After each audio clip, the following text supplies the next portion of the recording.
Computerized Start is brought to you by my awesome patrons on Patreon, and by your tips and memberships on Ko-fi. These and other channel supporters make my live streams possible. You too can become a channel supporter with tiers starting at just $1. And as always, thank you for all your support, including sharing, chatting, liking, and subscribing. Now roll that famous logo animation!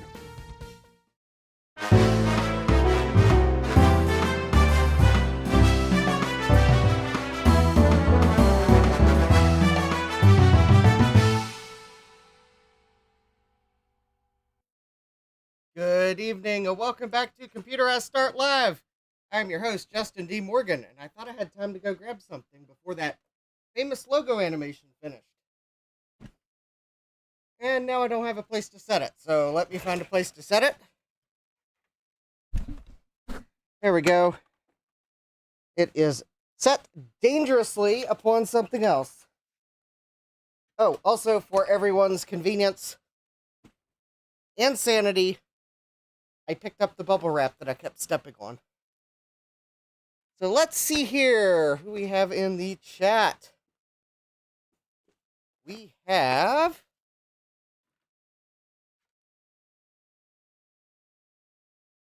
Hardware Hacker. Hi, Hardware Hacker. We have Mike's Future Retro. Hi, Mike.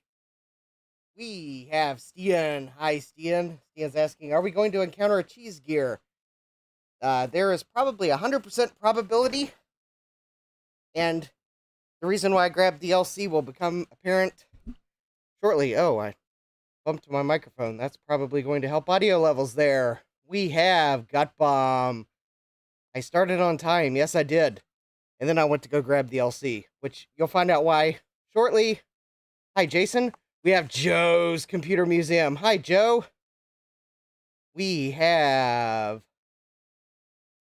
people that probably have to refresh their web browser. We have Francois. Hi, Francois. Oh no, it's 3 a.m. and I don't sleep. It says, with tiers, T-E-A-R-S, starting at just $1. I hope my Patreon isn't that bad. I mean, with all the content creators that have really expensive tier prices these days, at least I still have tiers starting at just $1. And if I could find a way to word it that it didn't sound like a complete awful Patreon killer, I would have a regret tier. But if you take a look at the naming scheme of my Patreon, I can't fit regret into my naming scheme. Let's see here. Hatbomb says it's Mario. Yes, I dressed as Mario today. Yes. Completely random. Let's see here. Joe says, someone throw that man a fire flow. Fire flower. Oh. Yes. Let's see here. Am I stealing the low-cost floppy drive? Maybe. And there might be a good reason why I'm stealing it. Gutbomb's asking, hey, what state is your 2SI in? It's in Virginia.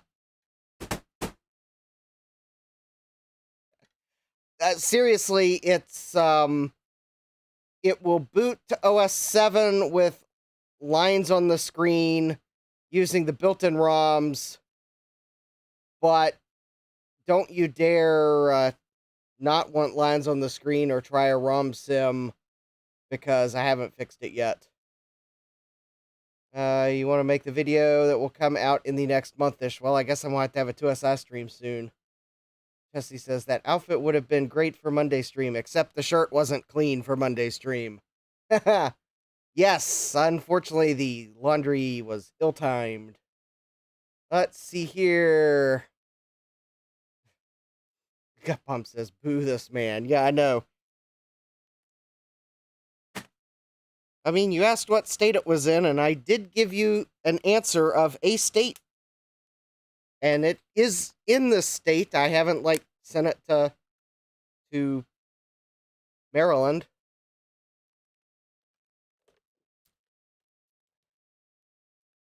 Jason says, I hope you stream in that outfit on March 10th sometime. Well, March 10th we'll have to line up with the streaming day, and you got a deal. All right, so we got the Coffee Go links in the description. Let's see here. I think we'll first go for some channel updates. You all might not recognize... Yeah, I know my bench has a bunch of stuff just thrown on it haphazardly. I'll have to deal with that. But anyways, you might not recognize this board from Tuesday because it looks even cleaner than it was on Tuesday. So this is the Mac Plus board that had the snow white appearance right here. And as you might be able to see, the ultrasonic cleaner did pretty much remove the label off the oscillator. But look at how clean it got this board. There's like a little stubborn spot there. And, well, or that could be just sediment that didn't rinse off completely. So, like a few little stubborn spots, but... And we had a little bit of flash rust reappear on the shield, but I don't think the legs of these filters actually rusted. I think that was rust that was off the shield.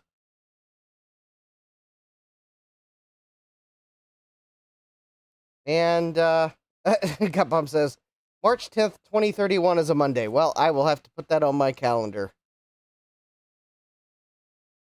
So, Ian says, I like the idea from the previous stream of $10 per item for ultrasonic cleaning. There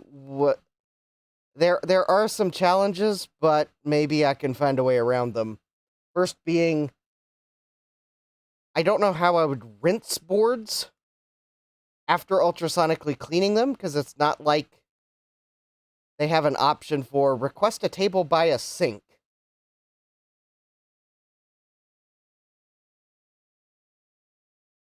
Oh, and, oh.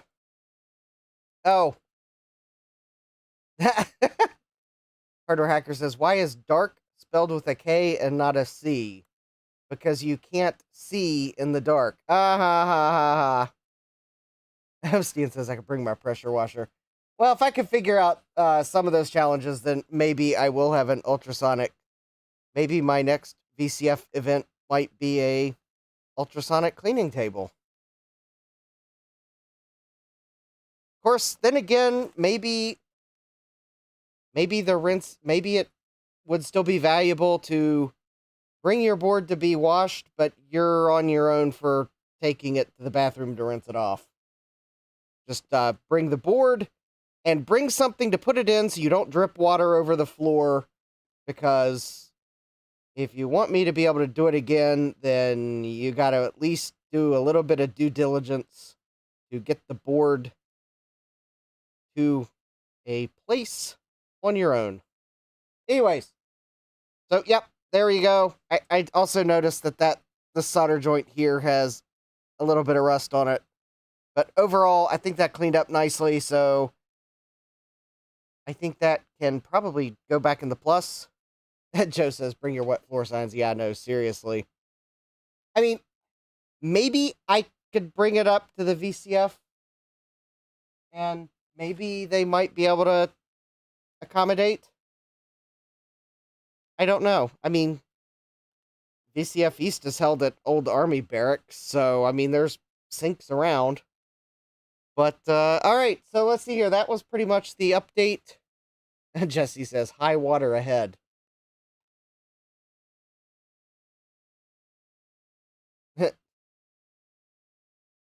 Jesse says, if I go east, I'll bring my newly rebuilt pressure washer. Gutbomb says, they have phone and DSL hookups. They should get hose hookups at VCF. Alright, and now I think it's time for a little bit of the following. Ladies and gentlemen, it's time for our favorite segment, Wheel of Regrets. Here's your host, Dustin D. Morgan. Hey, who comes up with these titles anyway?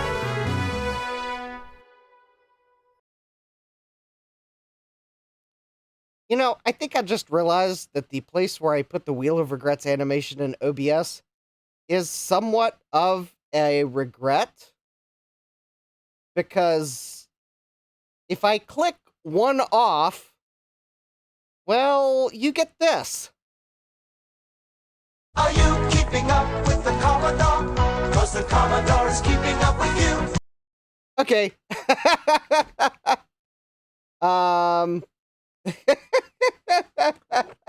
Bump says, if that's a VIC-20, well, I think the box is a bit small for VIC-20. Anyways, the first item in Wheel of Regrets comes to us from an eBay seller in New York. So hi to all my eBay sellers and viewers in New York. Yeah, not everyone is a fan of keeping up with the Commodore.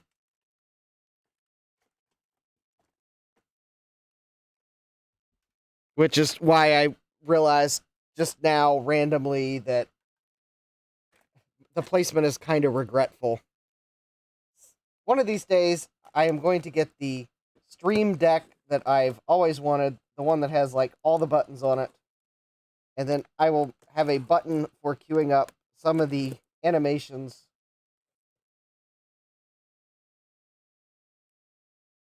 But I need a bigger workbench first, so that comes first. Hardware Hacker says that was hilarious. I have one with all the buttons. Francois says, I don't think my neighbors will keep up with the noise at 3 a.m. Alright, and from this eBay seller, we have... yes, we have the... I guess it's anti-static packing.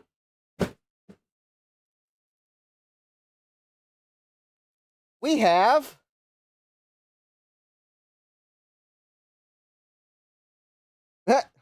Thank you for the super chat, Hardware Hacker. More buttons for Justin. Eep. We have a Paradise card. Specifically, this is an EGA card. Look at that TTL goodness there. This is a Paradise EGA card, and I wish I had an EGA monitor to go with it, but at least now I have an excuse to get the EGA card. Gutbum says, don't lose it. Now I need to make another box for expansion cards and market EGA cards. But, yeah, I hope I don't lose it. Ian asks, where do you get an EGA monitor? Well, there are two places I can think of that are easy. No, actually. I was about to say, well, the first place you can get a monitor, an EGA monitor easily, is from eBay, the place where I buy the things I later regret, but then I realized I don't see EGA monitors get listed very often. And I don't know if that's because they get listed as CGA monitors because someone doesn't know it's EGA, because the only difference, I think there's an extra pin on the video connector. Assuming it doesn't have a 9-pin connector with all the pins on it. Or they just sell really quickly after they get listed. But, yeah, I'll have to use my RGB to HDMI until I get an EGA monitor. But if you would like to donate an EGA monitor to the channel, let me know.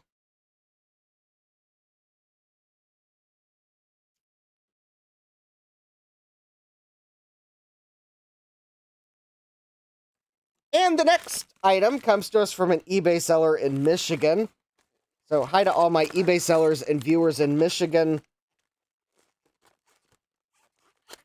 This is going to feel like a repeat purchase.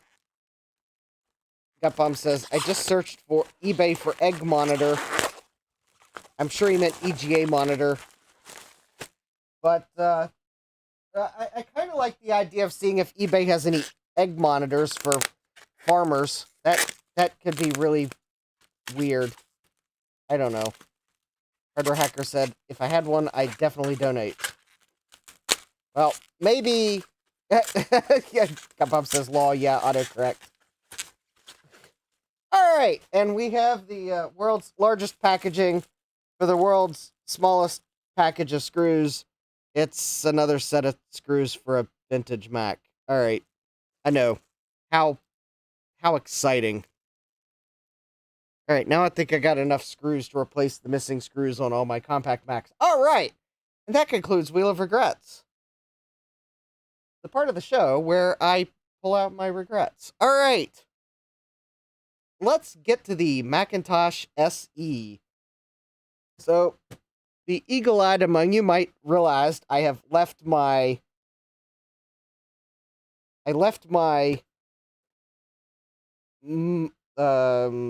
what is this, what's this called, um oh yeah, the Mac PicoVid, the SE combo Mac PicoVid. That's it. Joe's asking, where do you get your screws? I get them from a specific eBay seller, which I will have to look the eBay seller up. They occasionally sell screws,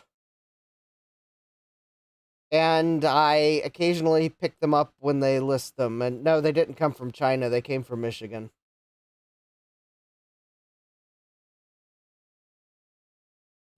Joe says, I tried to get Ron to make the name of that thing simpler. He didn't want to. I have a feeling the screws are either from someone who has come across the stock of a former service center, or they get e-waste Macs that they part. I don't know which. But anyways, if I could identify the screw types, then I'd probably buy just a whole big bag. But I think Apple picked one screw type that's really weird of them. So anyways, hopefully that answers your question, Joe. Hardware Hacker says, I thought they came from a screw factor originally a long time ago. Lol. Yes. Yes, they did. Boom. Good one, Hardware Hacker.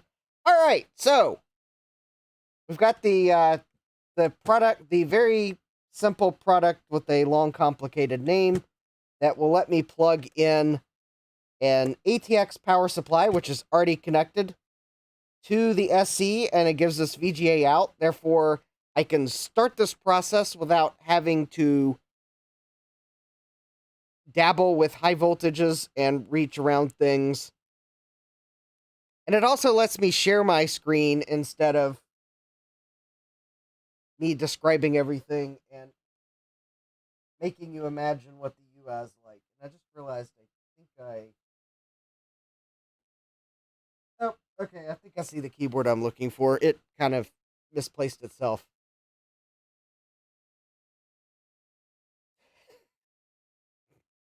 You're welcome, Joe.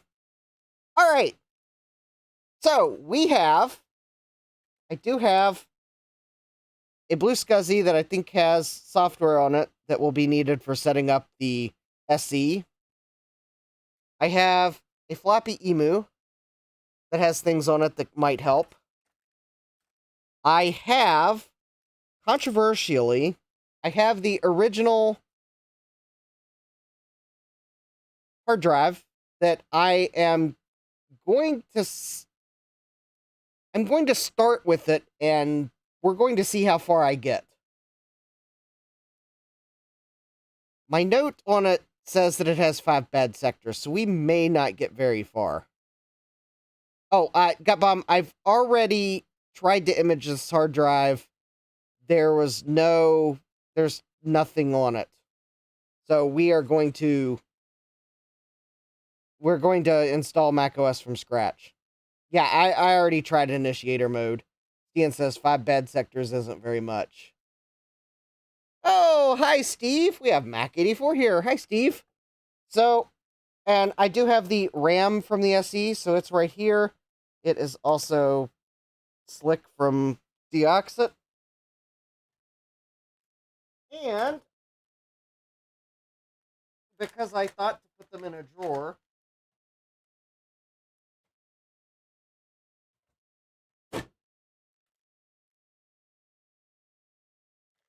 meaning that I still managed to lose them, apparently. Alright, one moment while I try to identify which drawer they are now in. Oh, there they are.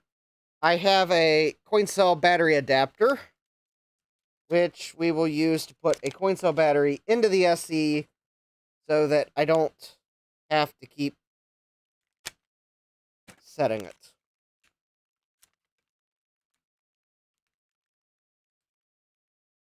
There we go. One coin cell battery holder from Jurassic Computing.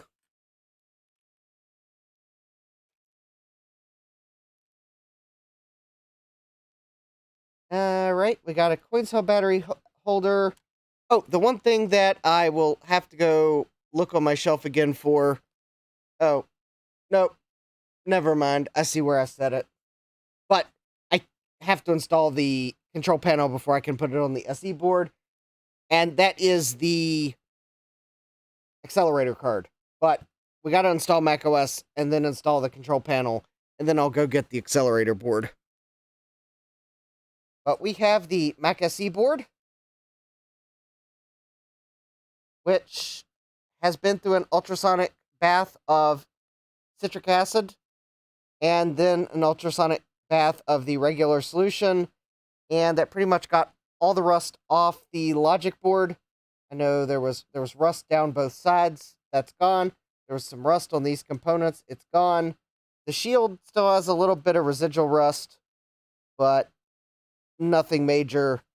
And in fact, there was like some solder joint in the middle of the bottom of the board that had a rust spot on it, and that's gone.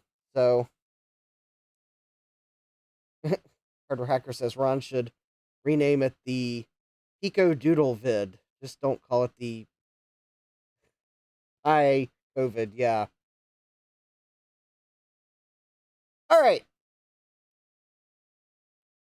Yes, that latter name would make it awkward to talk about. Alright, so we are going to put the 4 megabytes of RAM back in the SE.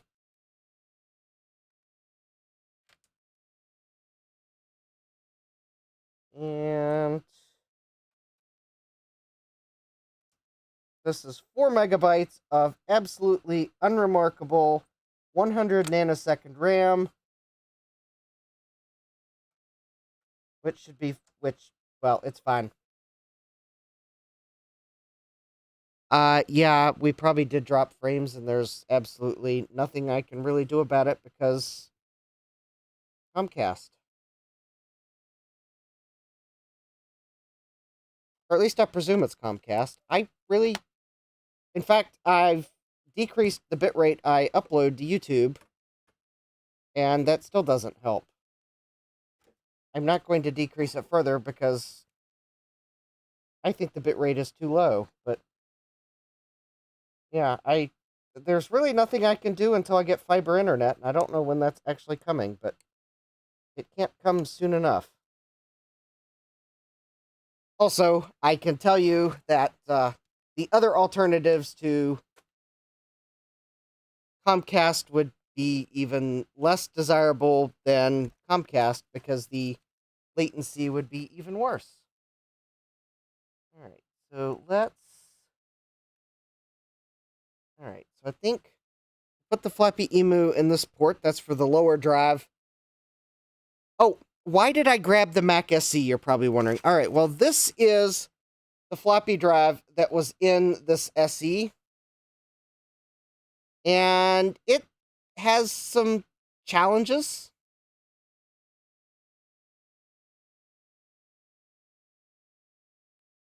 So I was just going to swap mechanisms with one that I've already cleaned and replaced the gear on, and worry about this one later when I can put the LC back together.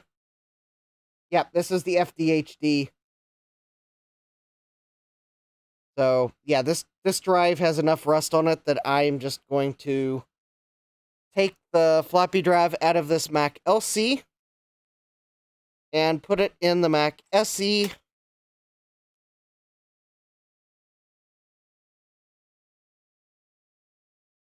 Oh, wait, this is not the Mac. Oh, this is not the LC I was looking for. Hold on. All right, I'm going to have to look on my shelf for another LC, because this is actually an LC2, and it has power supply problems.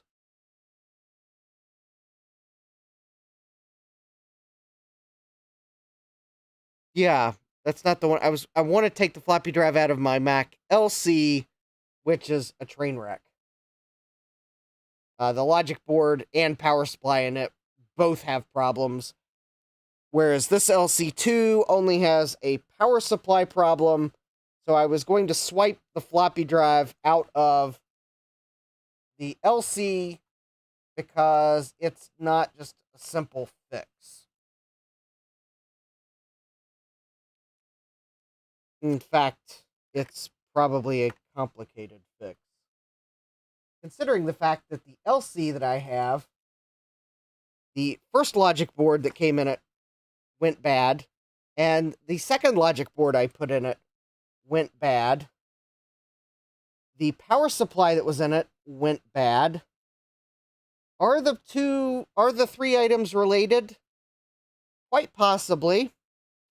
I cannot deny that there is a strong correlation between them, potentially. It is quite possible that the power supply was going bad and has killed two logic boards. It is also possible that the Mac LC could just be crummy.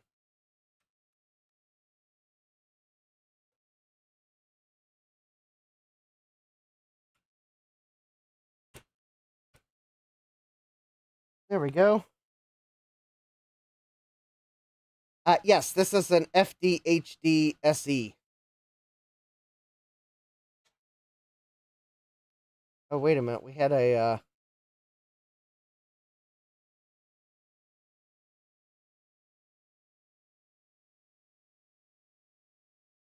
yes, Stan says there was a filthy diskette high definition. Yes, that rust was in high definition.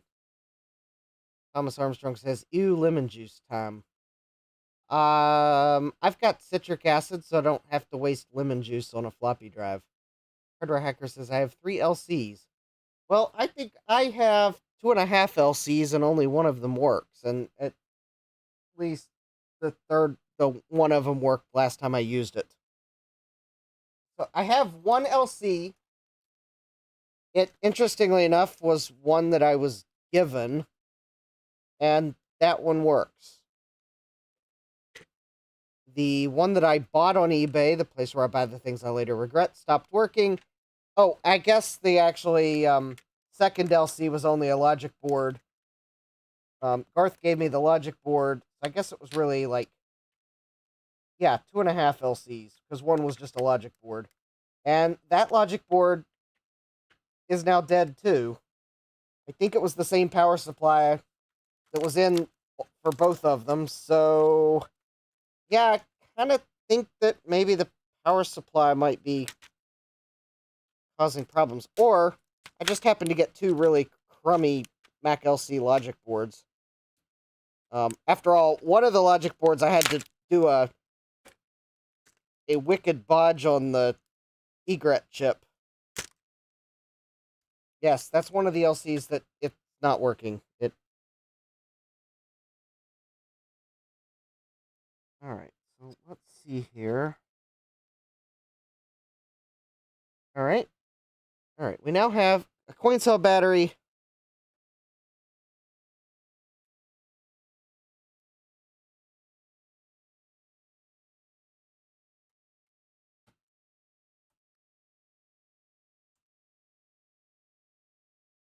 Somewhere I've got the LC case that I was trying to repair.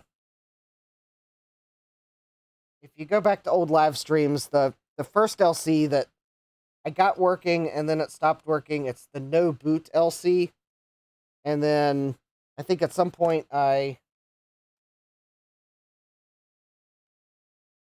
got the board from Garth and tried to use that to fix it, and plastic thing doesn't want to... Why does this plastic thing not want to clip on? I don't think this PCB is going to, at any risk of falling out, but... Well, the clip must be broken. Alright. Alright, let's see here. Oh, hi, Jot. Dot. Welcome.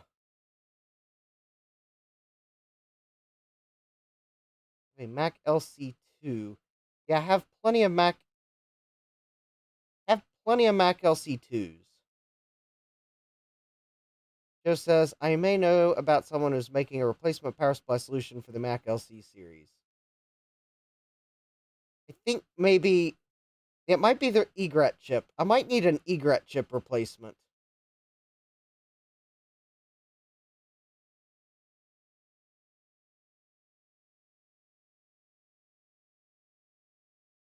All right. Let's plug in the SCSI drive. Now, the thing is, this is only a 20 megabyte SCSI drive, so I really doubt that I'm going to be able to put much on it. Which is why I can plug in an external blue SCSI. I may also...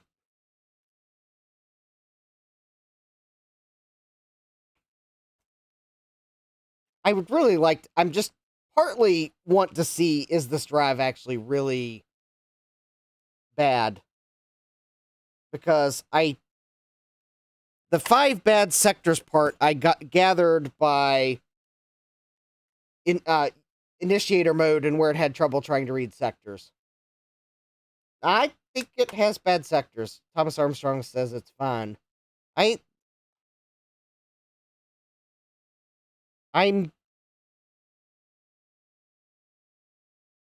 Initiator mode had trouble reading 5 sectors, so...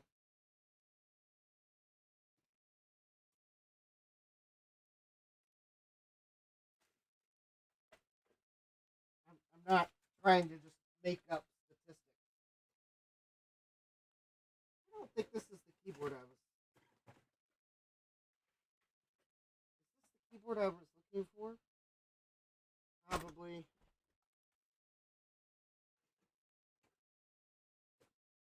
Alright. Oh, that's right.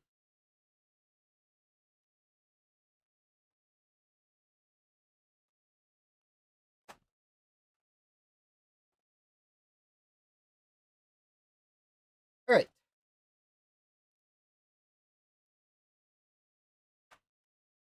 Well, I mean... I realize it's a vintage system, but... I don't want to have to, like, keep playing the OS reinstallation game, because of ever-increasing bad sectors, but I'm willing to give the drive a shot. Formatting it might fix it. Alright. So we got floppy MU, because Bruce tried to correct me on pronunciation. Keyboard, SCSI drive, RAM, Mac Pico micro macro whatchamacallit vid. I should probably plug the blue SCSI in, but I don't remember what ID I've got it set up for.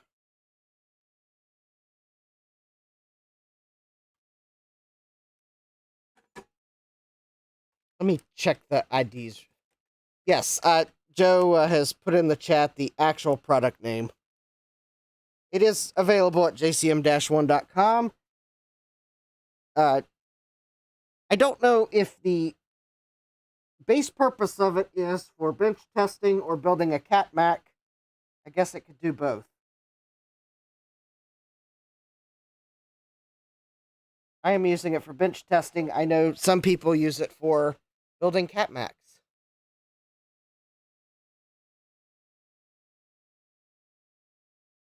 Oh, Bump says, Law, read that closer, Justin. Oh. I just realized Joe put something funny in the chat. It's uh, I'm streaming. Critical reading skills is an afterthought sometimes.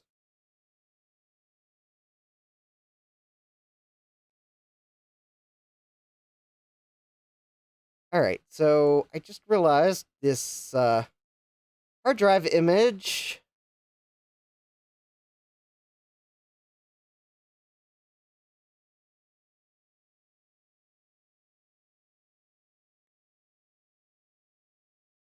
Or this blue scuzzy volume has some of the wrong things on it, so hold please while I copy some files. We've got an open retro scuzzy hard drive image, which I will leave on it because it probably has the tools I need on it.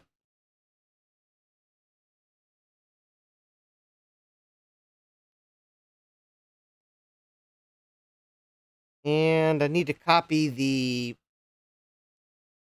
blue scuzzy image or the image that has all the good stuff on it. But while we wait for that to copy, let's at least see if this powers up. So this should power up the moment I turn the... Hardware Hacker says sometimes, question mark, yeah. Probably more than sometimes. All right. So let's go ahead and smoke test in 3, 2, 1. Okay.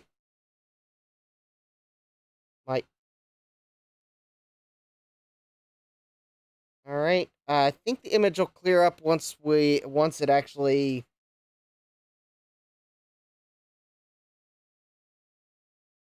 does something. There we go. Oh.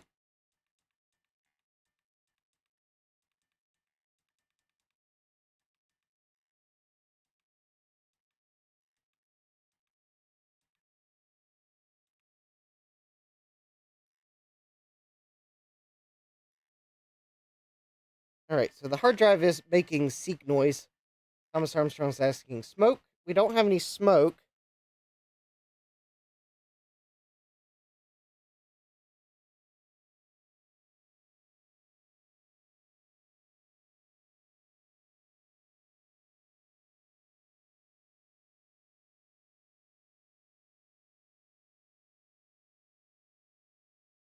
We also are not booting from a floppy disk yet.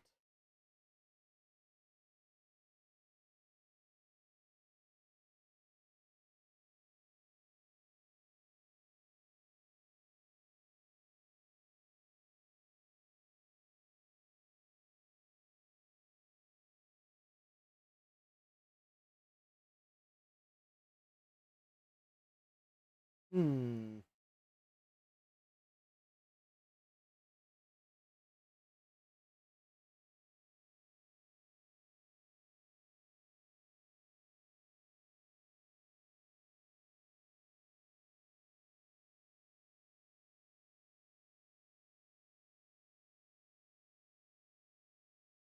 Yeah, I don't know why the video is being clipped off.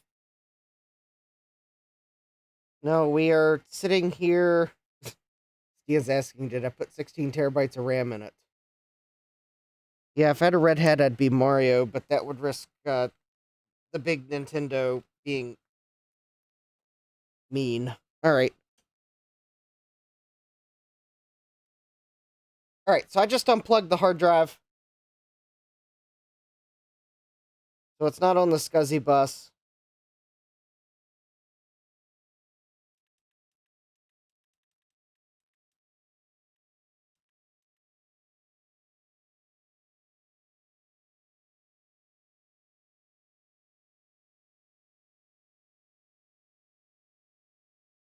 Okay.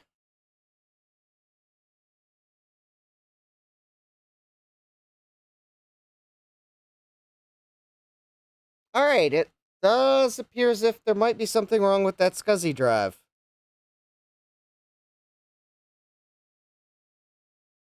All right, while we wait for this disk to boot,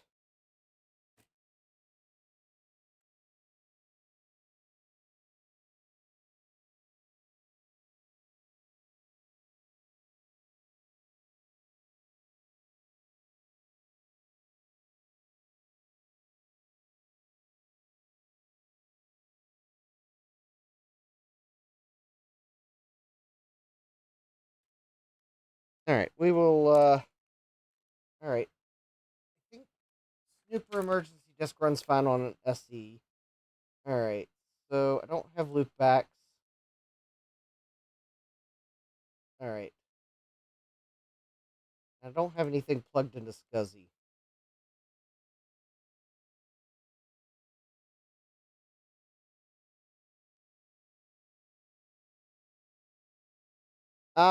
Thomas says device conflict. Well, there was only the one thing on the SCSI bus, because I'm waiting for files to copy to the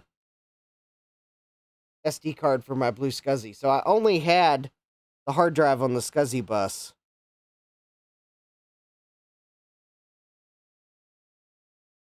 I don't think the drive's rotating. I think the drive might have an error. I probably should. If I'd plug in its LED, then we could see if it was blinking a error code.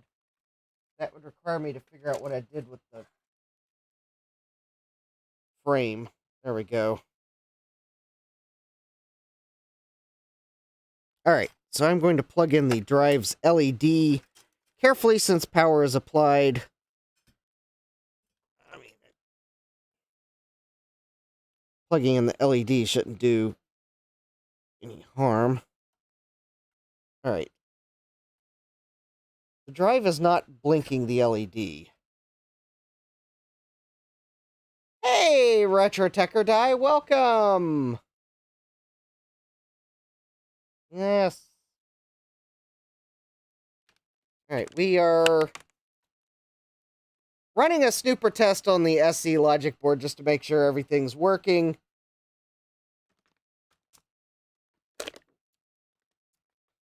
But it looks like the SCSI drive I was going to use, which was the original SCSI drive, may have failed. Therefore,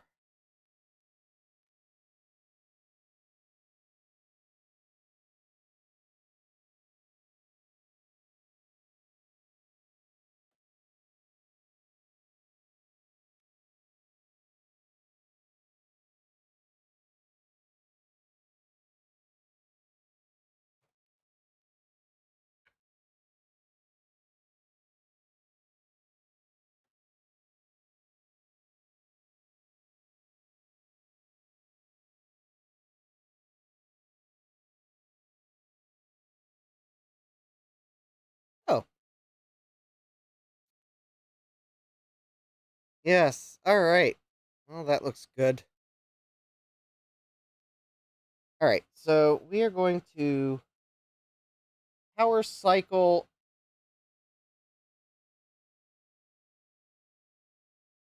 And I'm going to see what the hard drive does when we spin up. Oh, I know why the drive probably didn't spin up. I bet it only spins up if it's plugged into the SCSI bus. Alright. So I'm going to plug the SCSI drive back in, because we're still copying files. Alright, so let's power back up.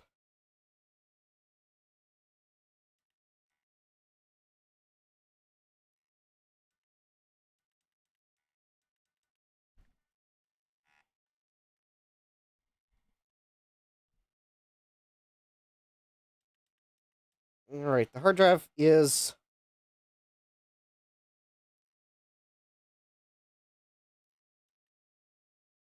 Oh, interesting. Well, that's interesting.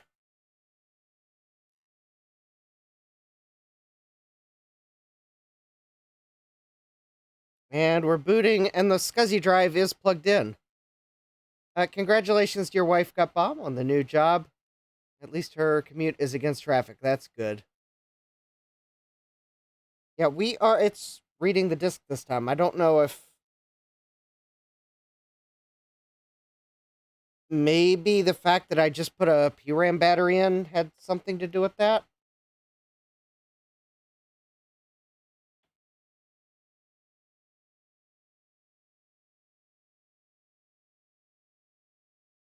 He says, I traded in a 20-minute commute to a toxic organization for a 45-minute drive to a respectable employer worth it. Oh. Some drives may not be mounted. Oh, I think it's politely telling me that it can't read the drive because... Yeah. Yep, that's... Alright, let's try this. Let me actually format... Let's put a partition on this drive. Which means I need to boot from the... we'll boot from the FWB hard disk toolkit disk.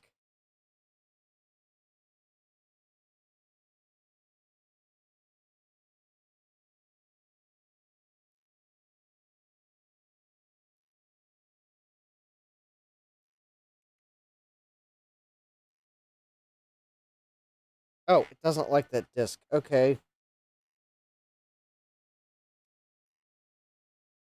How about this disk? No, it's not gonna like that disk.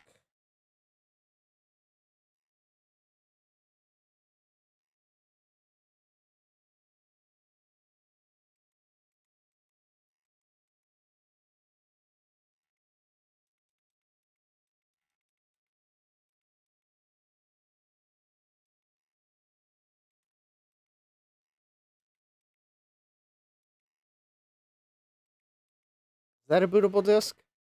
Nope, that one's not bootable.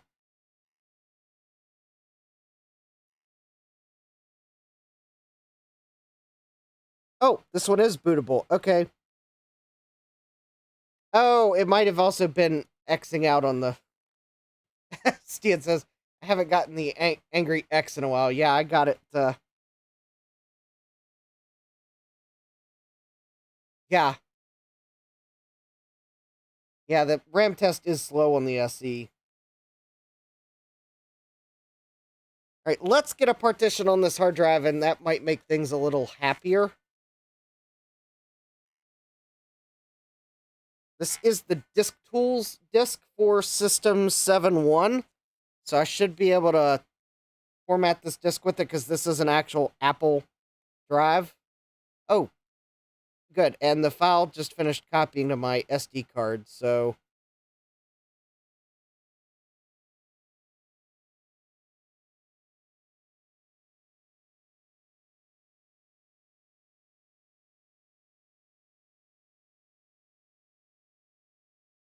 Alright, there we go. It has ejected.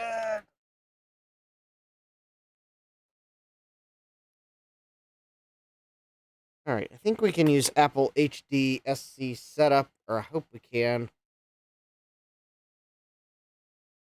Oh.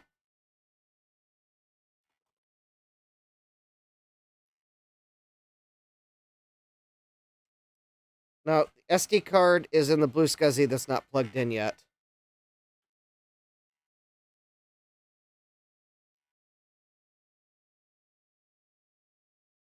Oh, unable to read required information from the disk.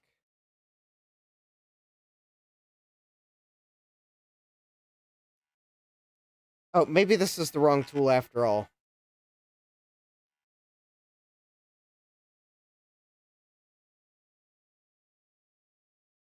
Alright, wrong disk. I guess let's eject disk tools. Oh.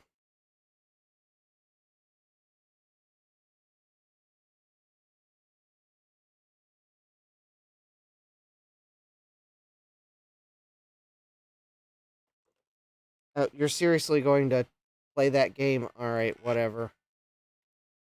Well, yeah, I ejected it, then it immediately asked for the disk again.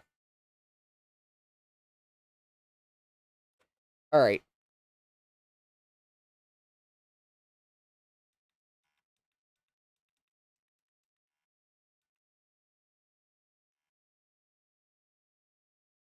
Alright, if this floppy image doesn't work, then I'll plug the Blue SCSI in, because there's like 3 different SCSI formatting utilities on the SD card.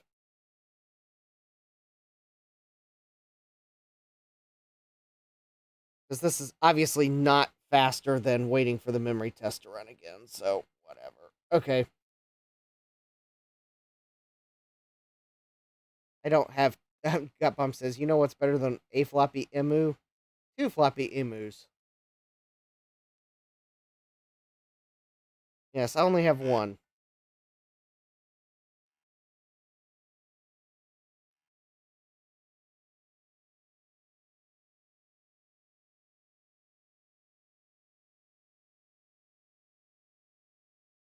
Yeah, watch this install disk not have the right formatting tool on it either.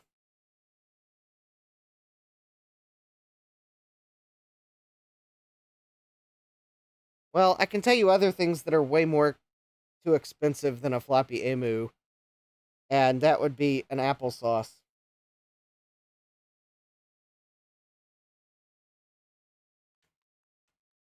I mean, maybe they really do cost a lot to make, but they're definitely priced such that not everyone can just buy one.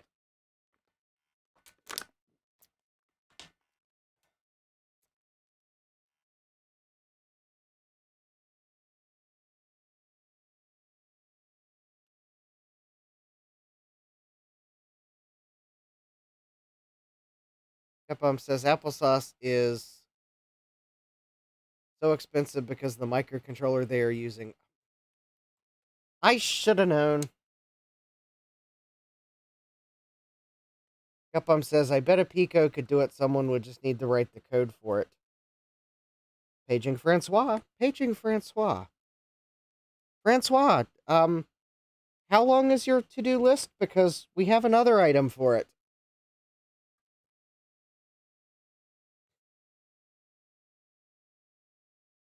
And Thomas says, I prefer apple cider. Well, apple cider can't image Mac floppy disks. Although it is quite possibly tastier than applesauce. I have had a lot of applesauces that were just really bland. Or over sugary and bland.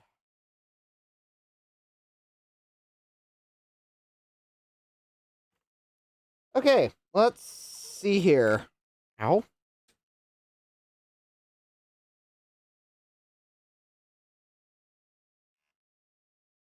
Alright, we should not have a... Francois says, ugh, what? I'm sleeping. Yeah, we want a flex imager for Mac disks built with a Raspberry Pi Pico so that the cost is lower than an applesauce.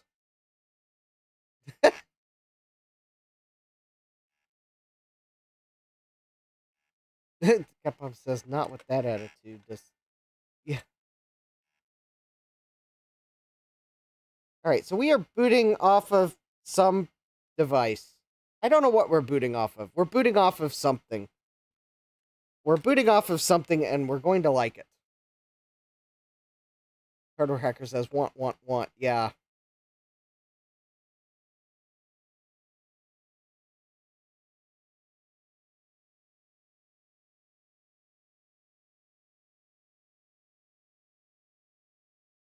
Oh, I bet we're booting off the hard drive image. Oh, this hard drive image takes forever to boot from for some reason.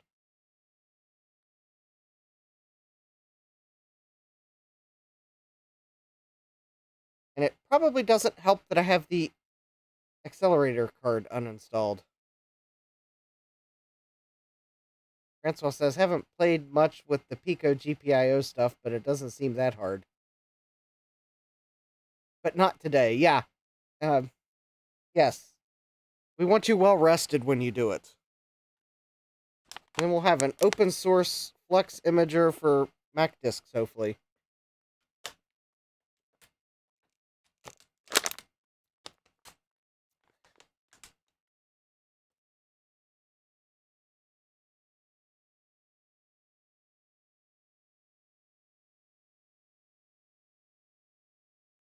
Because I have a whole box of disks that ideally I would just Flex image them all. And I really don't want to have to ship them to someone else to do it, but I will if I have to. It runs the risk that the post office does something to them.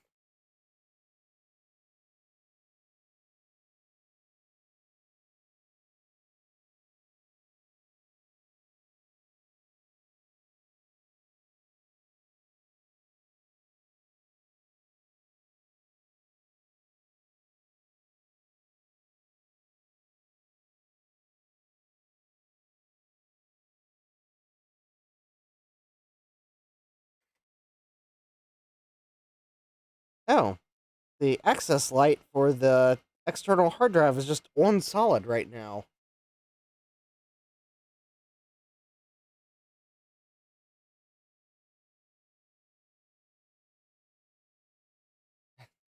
Hardware Hacker says, "Welcome to Slowantosh." Yeah, this is like,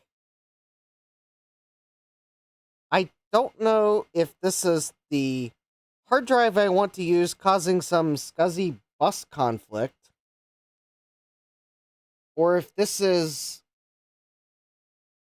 the accelerator card extension. Joe says on solid equals can't read drive, drive is dead, or SCSI ID collision, or bad termination.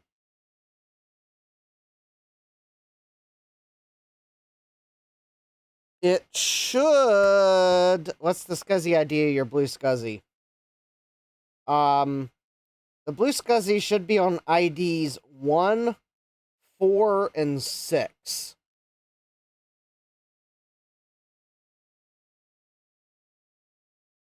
I thought this mini scrap drive was 0. Although I'm probably wrong. Alright. Obviously, it's...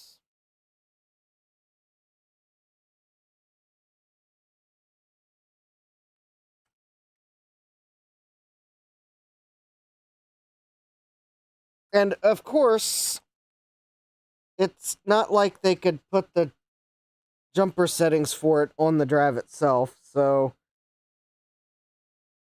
I'm going to have to find the model number. It is an 8425A, and then I guess what the... Well, it has a jumper, but there's more than 3 jumpers on it, so...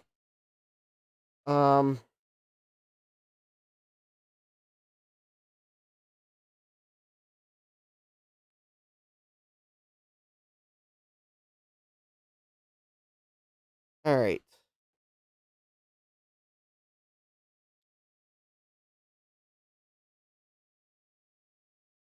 Alright.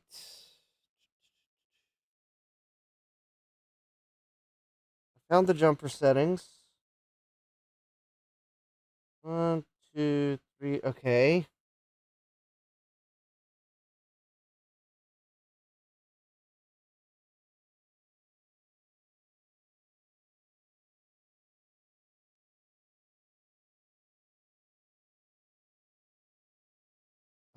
No. Those are not the jumper settings for this drive.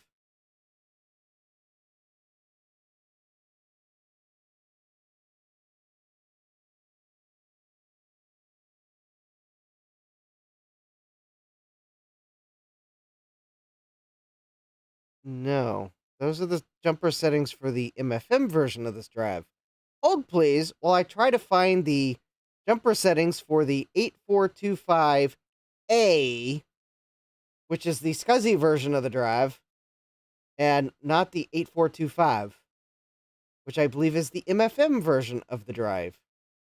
Here we go. Here we go. I think I found it. All right. So, it is currently set for ID 0.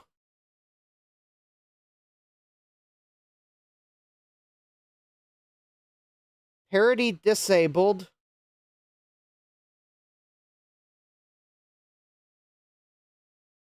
Oh, no, parity enabled. And I don't know what this low power means. Oh, auto park mode.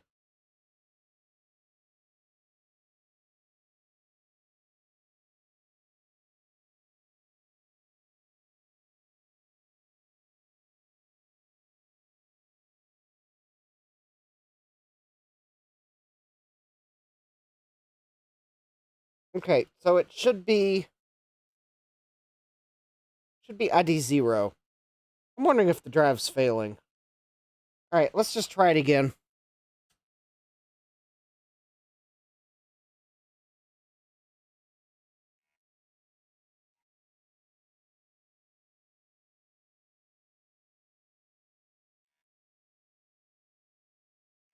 If this doesn't work, I'll put it in diagnostics mode. Yeah, it should be ID 0, parity enabled, which should be fine, and auto park.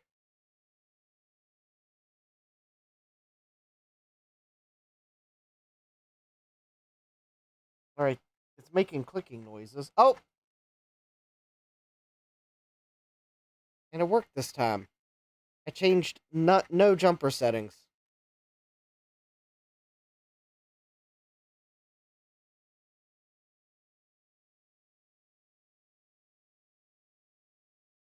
Yeah, so we may not be using the original hard drive, because I'm kind of getting this feeling that it's a liability, not an asset.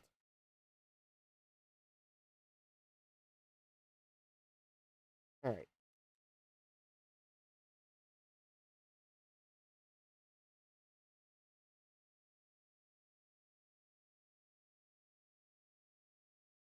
All right. Got the ultimate. Oh, that's the wrong disk image. There we go. Apps and games. That's the one I was waiting for it to load. Utilities. And what was the format utility we used last time that took forever? Was that like FWP?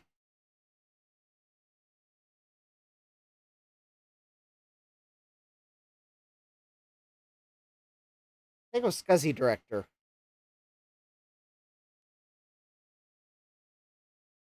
Actually, I think in this case, even though SCSI Director was kind of slow last time I used it, I think I want SCSI Director.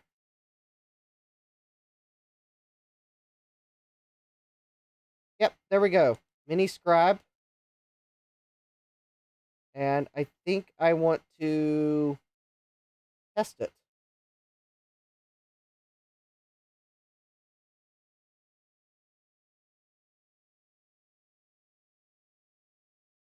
Sure, just throw it on the desktop.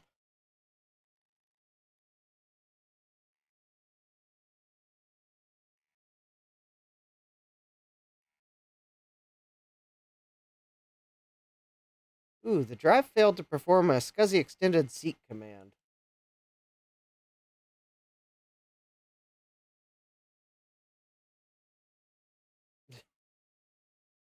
$322 more kilobytes.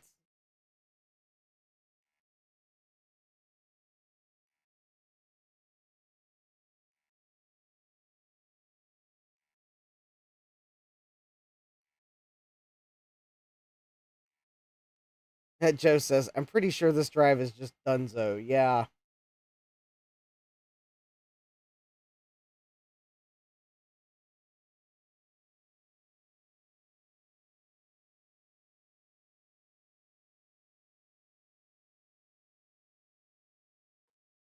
There we go. There's the stop button. Stop.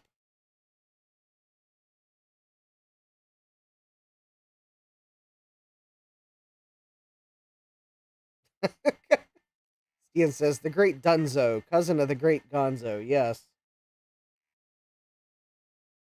This hard drive might be Gonzo next week.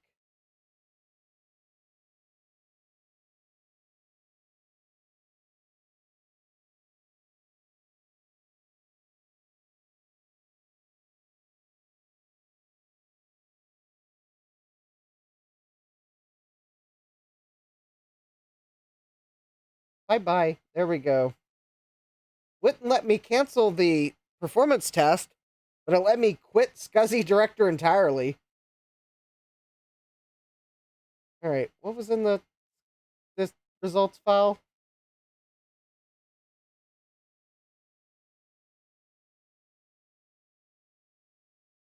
Do not be misled by what you assume the purpose of the tests are.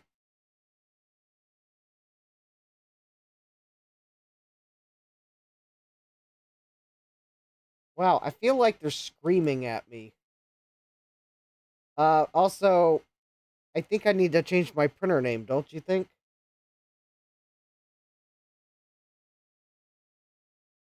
All right, let's fix something here. It's bugging me. All right. Let's go to control panels.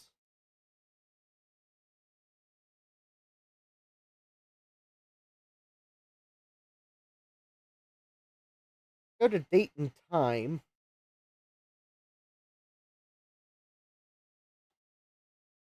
And all right, so we are 09, 04. And because I don't have the extension loaded that fixes the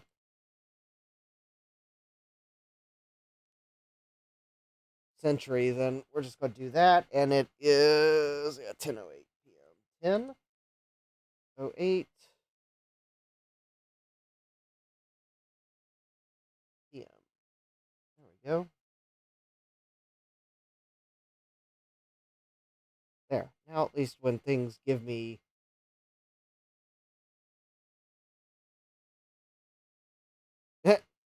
Hardware Hacker says, insert clip of Steve threatening a PC with a hammer.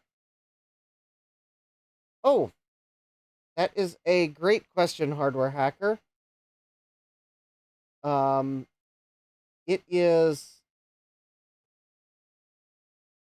If you go download the Ultimate System 7.1 Tools image, which I think might be on the Blue Scuzzy wiki, it's the 2020 patch.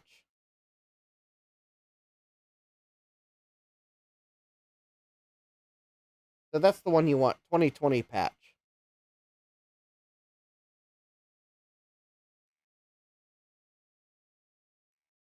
I mean, there may be other ones as well, but that's the one I know about. All right, so we're going to take this mini scrap drive and we're going to format it, or attempt to format it.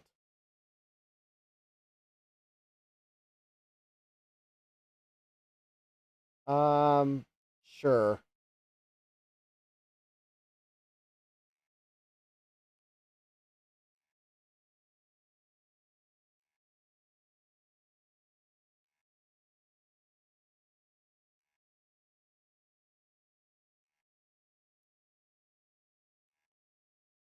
I'm not sure it's going to format.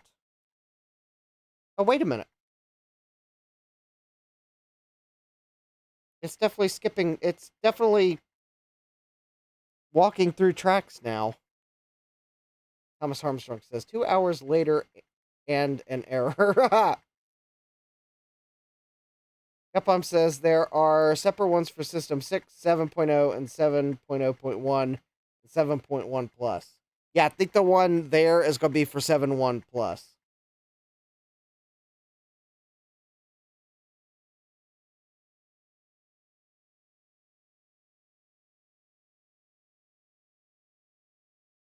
I think it's actually formatting.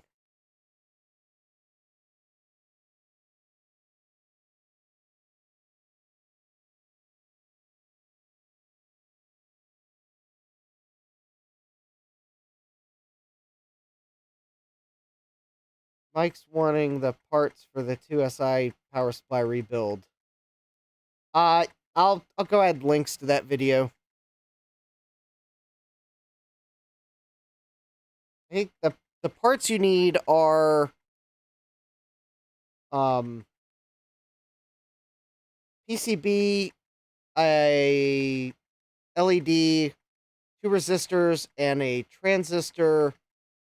Which actually, Mike, if you reach out to me, I can. If you haven't ordered PCBs, I can sell you one at cost, which would be cheaper than it'll cost you to order a set of 5. And I've got the surface mount components too. I should have extras.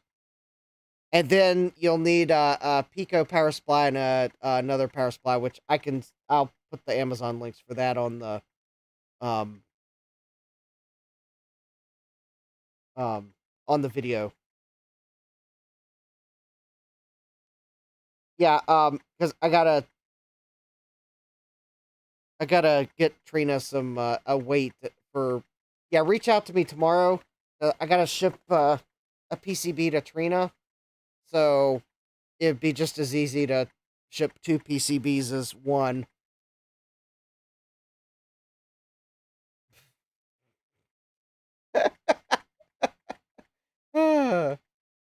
Well, I can tell who's not a fan of the 2SI. Yes.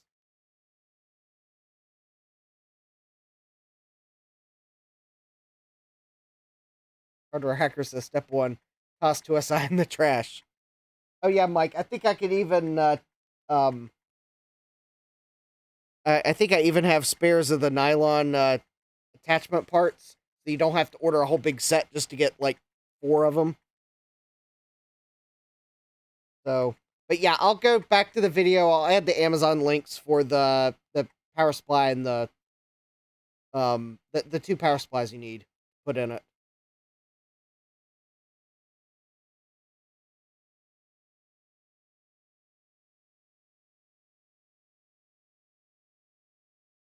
Wow.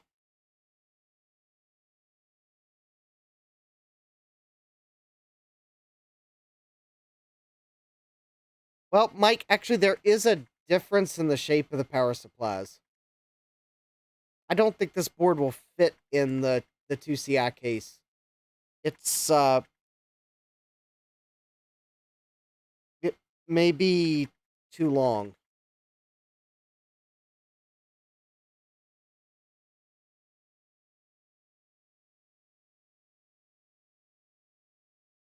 But I haven't tried to put it in a 2CI case. I'm still more than willing to sell you one of the boards at cost, and you might find a way to fit it. It's um a board that lets you take a Pico power supply and a 120 volt to 12 volt power supply and fit them in the original case for a 2SI power supply.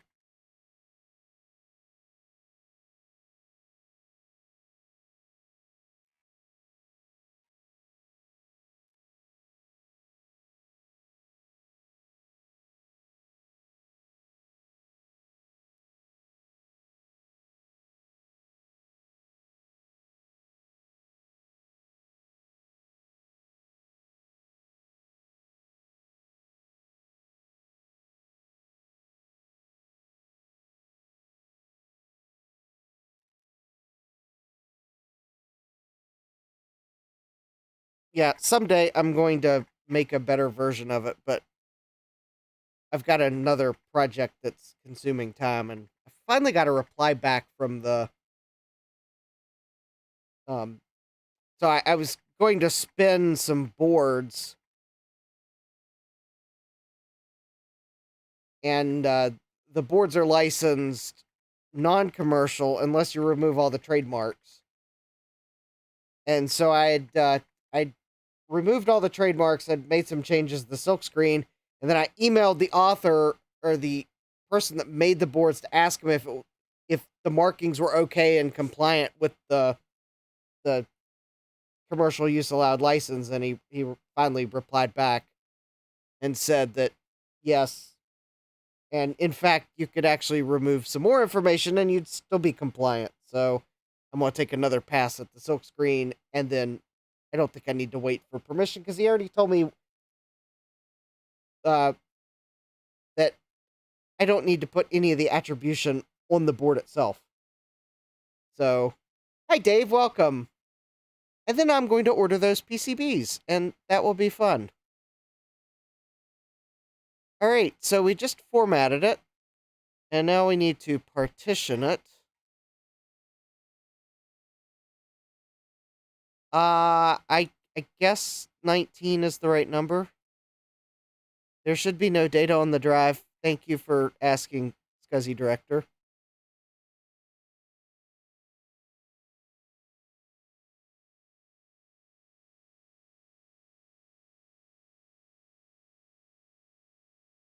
Yes, I think someone did rebuild a 2CI power supply with a Pico board. But I don't know who it is. Mount?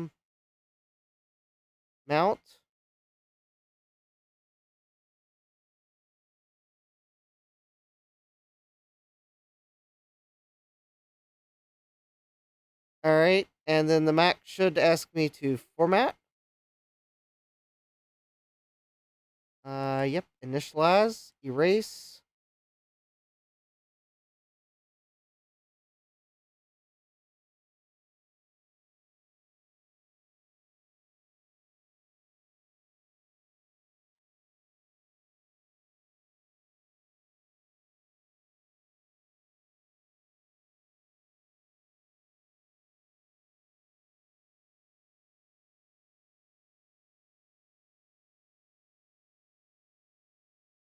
I was having trouble getting the Apple tool to work with this hard drive. Alright, so now let's test this drive. Now that I've actually formatted it and partitioned it, and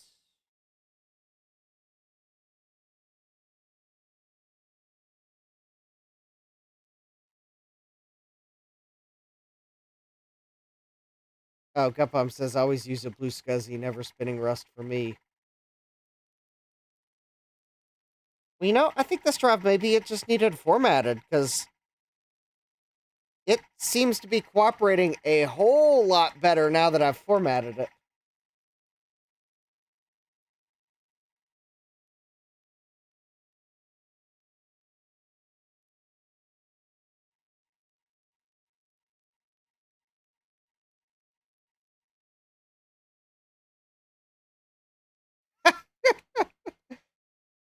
Okay, it was 322K more it needed. Now it needs 367K more. I think the app's being greedy.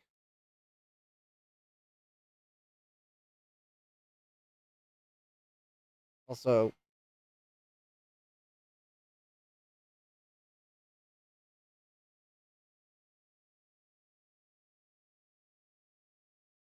alright, well, it's formatted.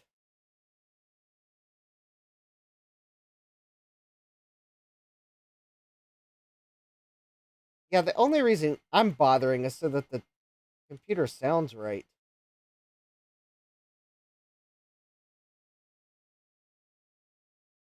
Alright, that, well, it's formatted now.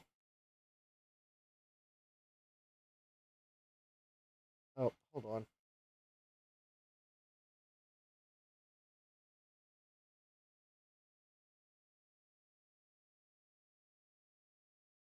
I know this is boring, but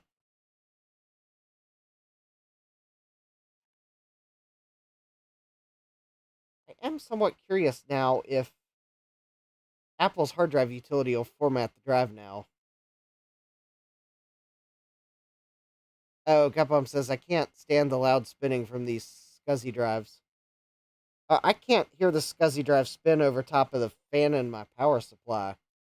I think this mini scrab is actually fairly quiet. I mean, I would expect that from a brick, but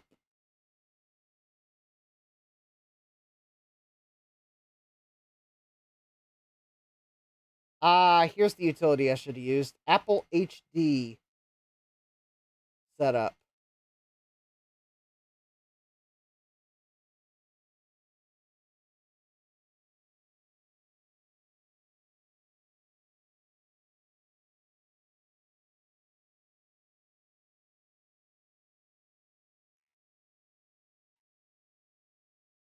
We'll go ahead and let the Apple tool format it.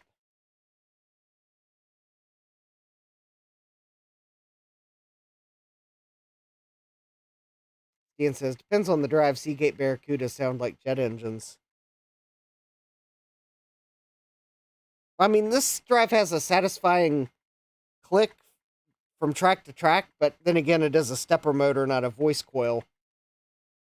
I can't hear the drive's rotational spin over top the fan of my ATX power supply.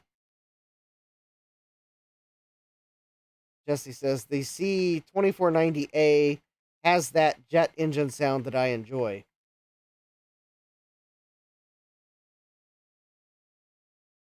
Hardware Hackers asking, since when is a Stuff It file a PC file? It is probably a PC file because it got copied to a PC at some point and back, and it is probably missing its resource fork. Or at least the type and creator code. I bet if I opened it up with ResEdit and I gave it a type and creator code, which is also going to recreate its resource fork that it's probably missing, then it will probably show up as a Stuff It file.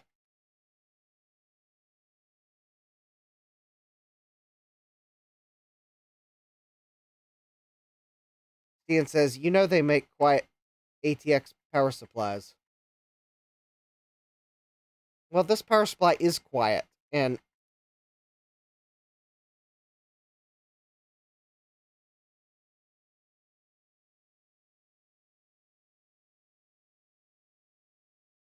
I mean, it's not like it's not one that'll turn the fan off. And the only reason I hear the fan is because it's not in a case and the fan is pointed straight at me. Ian asks, and yet it still drowns out spinning rust. Well, you know what it might actually be now that I think about it, Stian? And I'll turn it off momentarily to see. I think it might actually be the dinosaur.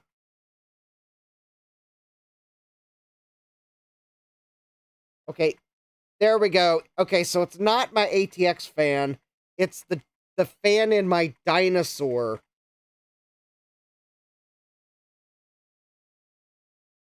Was blocking the sound, because now I can hear the mini scrap drive rotation. Although it is still quieter than some older drives.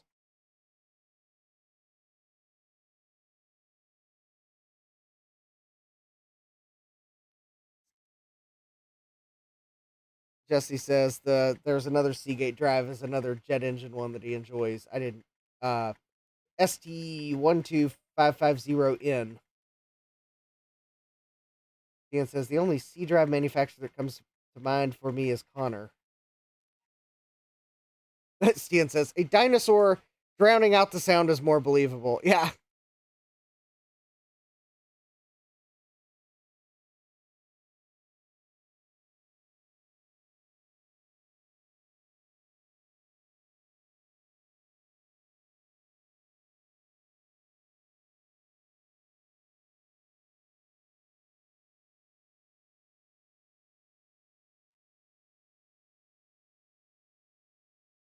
All right, let's go ahead and restart to use the Apple's driver for this drive. Stian says, good noise canceling, by the way. We heard no difference when you killed the dinosaur. Well, I brought the dinosaur back to life.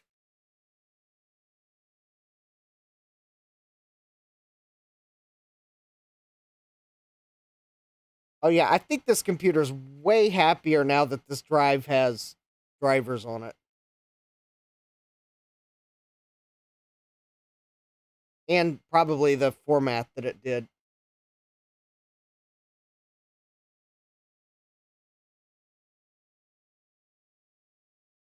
Oh, Stian says we didn't hear that either.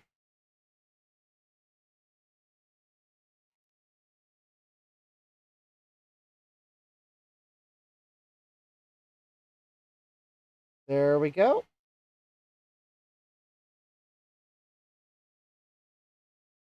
I think I might be able to install macOS on this.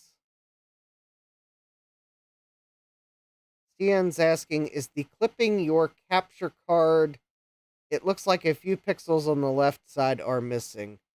No, the clipping is my scaler. I am almost sure of it. That it's the scaler clipping.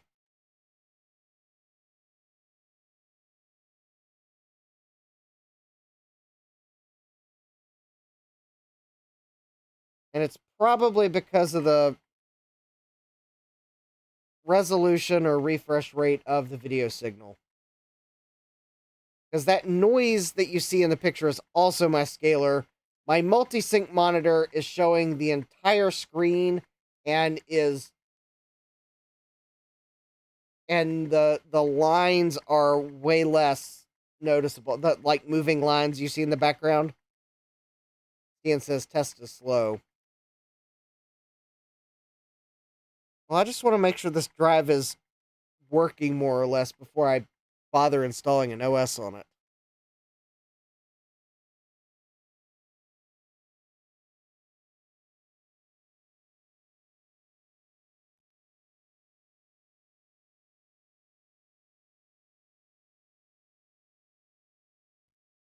I mean, it is relative. This is only a 20 megabyte drive.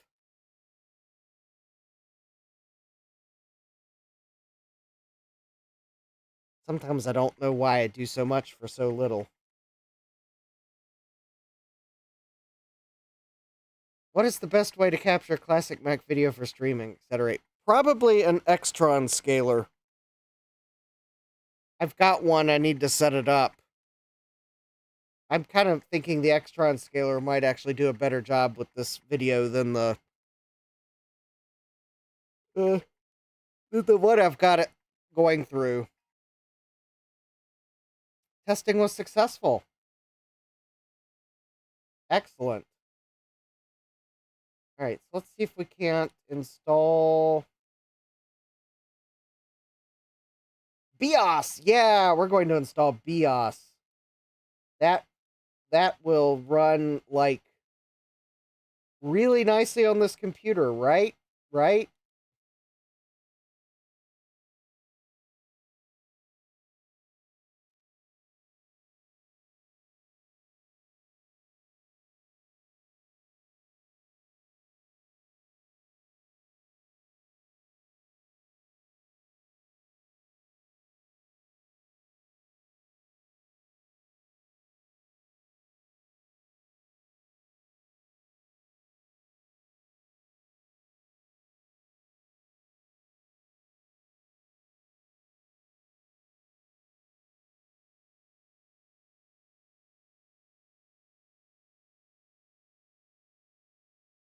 All right.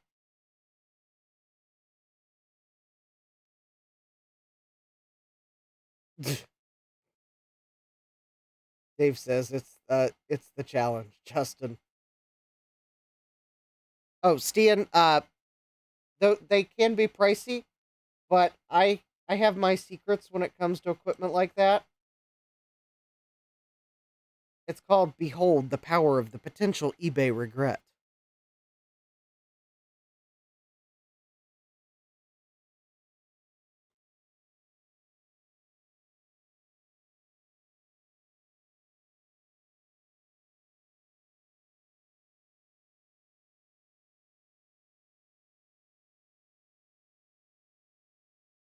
Yes, yes, yes. I agree with the software license.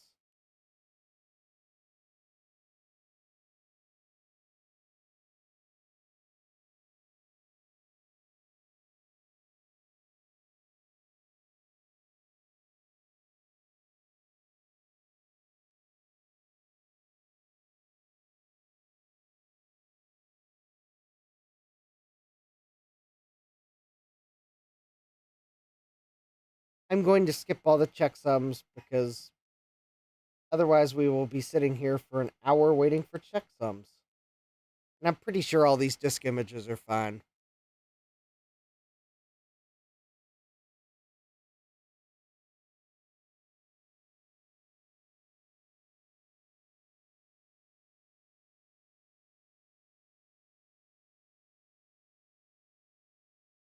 And the reason I am mounting all these disks is because when I run the installer, if all these disk images are mounted, it's just basically going to install.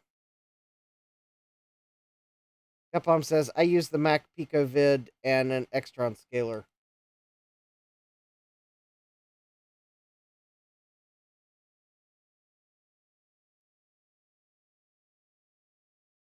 Extron was $30. Yeah, I paid somewhere around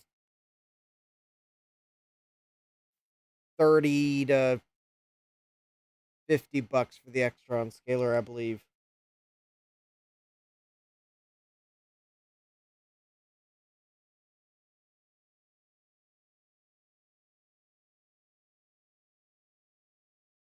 Capcom says, oh, and an Elgato capture device, but any HDMI capture device will work.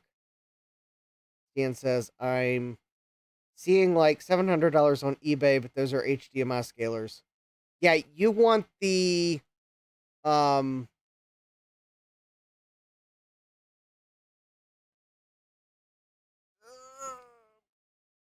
help me out. What's the model? It's like the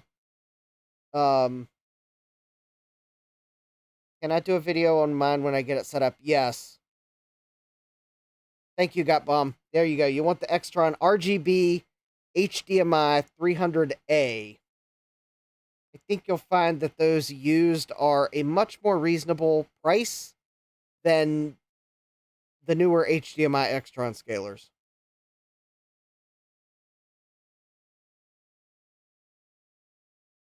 Also, wait for one that's like in the $30 to $50 range, rather than just buying the first one you find. Oh, and I think I might have spent more to buy one that I was absolutely sure had the power adapter. It's not that you can't find the connector, because it is a standard connector. I think Phoenix Contact makes them. Yeah, Stan says there are several in that range on eBay. Yeah, the connectors are cheap, but I just wanted to do a one and done and not have to worry about trying to track down the connectors. I think they're Phoenix Contact connectors.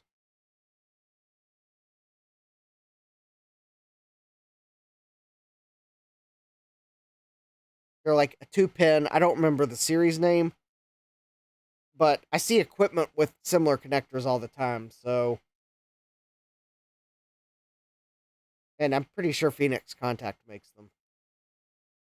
There's probably other places that also make something that's looks very similar, if not identical. Gupom says it uses a regular old 12-volt power supply, so any of those will do. Okay. Yeah. I guess the other reason I got the power supply with it is some of their equipment uses 24 volts. Or maybe I'm thinking of another manufacturer. But yeah, I think this scaler just uses 12 volts, so nothing fancy. Ian says, looks very similar to a Cisco ASA power connector. Yeah, it may look very similar because they may, yeah. There you go, Gupom. Put a link to the connectors. Yeah, Cisco may, there's a lot of equipment that uses that connector style. It does not surprise me Cisco uses it.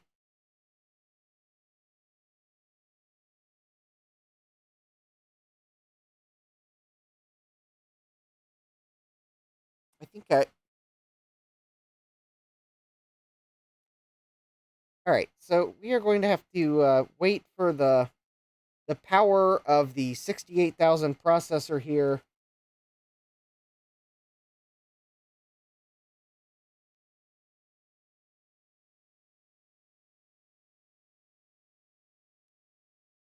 You know, I'm not really sure System 7.1 is maybe the best choice for an SC.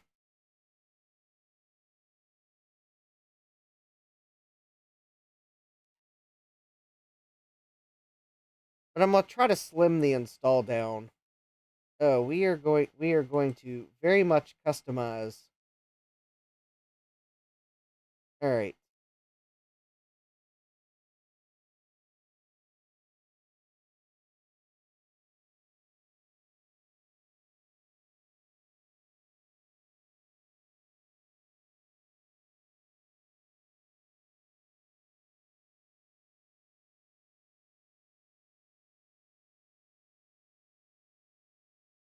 Power Talk. What is Power Talk?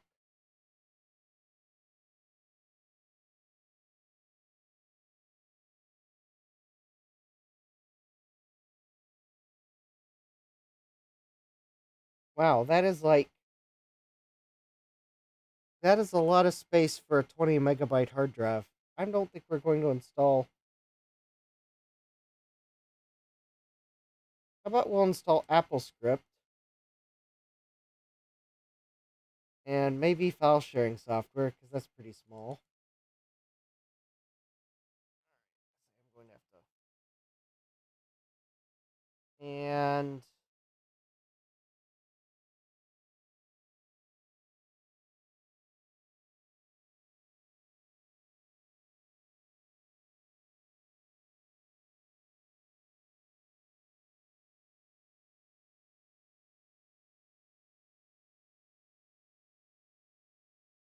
there we go.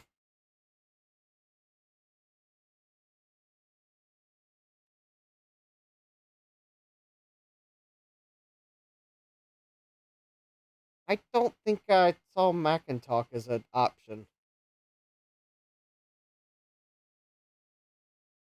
Yeah, just watch. I probably just managed to install not enough to enjoy the system. Right, at least I installed file sharing, installed printer drivers for the only Apple printer I have that I know works. And yeah, and AppleScript, because AppleScript doesn't take up a lot of space.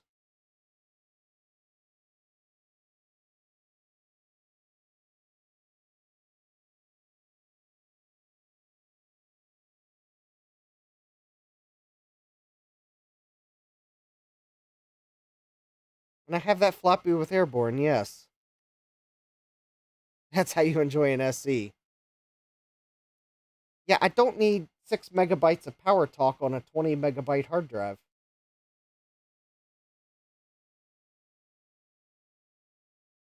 Capcom says an SE will run System 3. I think the accelerator card has minimum system requirements. System 3 is probably not it. Alright. Probably do need to run System Update 3.0. Oh.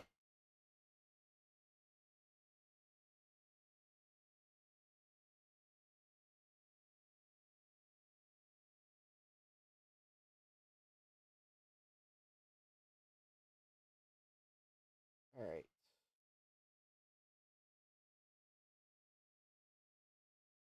Let's go and open these. I'll go and run System Update 3.0. Yeah, I've got an accelerator card. It's one of the Mac Effects ones.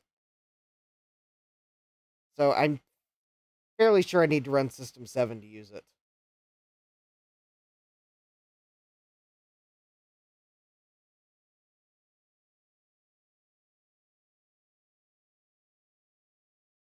Which is why I decided that I would go for a lightweight install of System 711.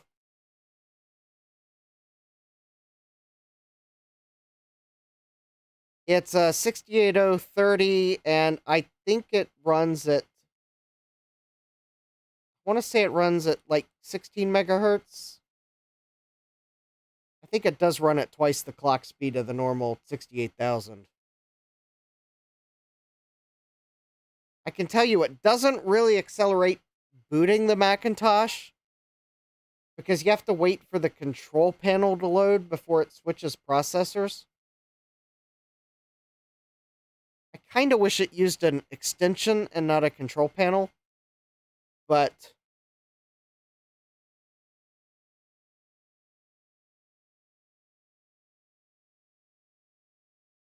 oh.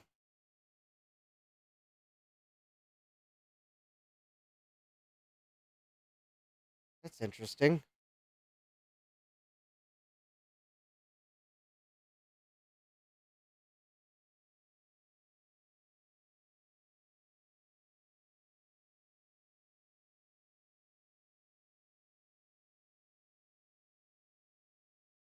Oh.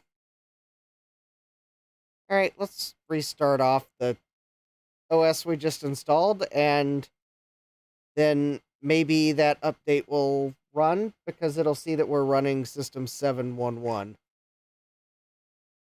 I don't know what OS I am running now.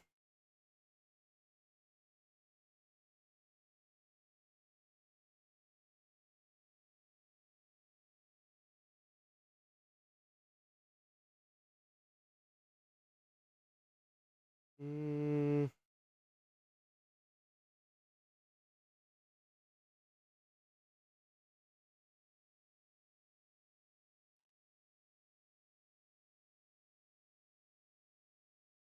oh, wait. It should be the right version to install that update.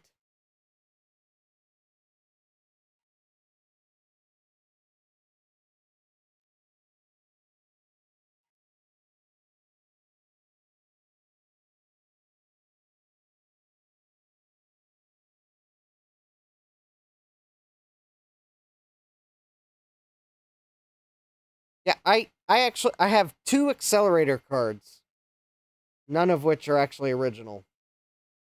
I have the Mac Effects one for the SE, and I have the, well, I guess it is a Mac Effects one for the LC2. Except I have one of Joe's pre-production units because Joe sold some of his pre-production ones with Mac Effects' blessing to to some friends, and I'm one of them, so it's my special edition. It has my name written on it by Joe. Clone of the accelerator that goes in the LC.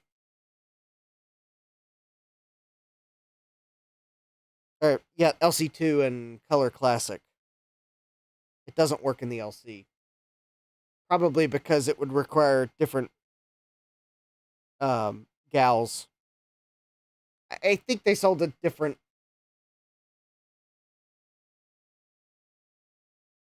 Ian says, "Oh, he didn't write his name on mine." Oh,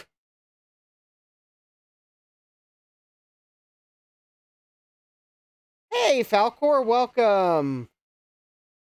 Actually, we're installing stuff to a 20 megabyte hard drive.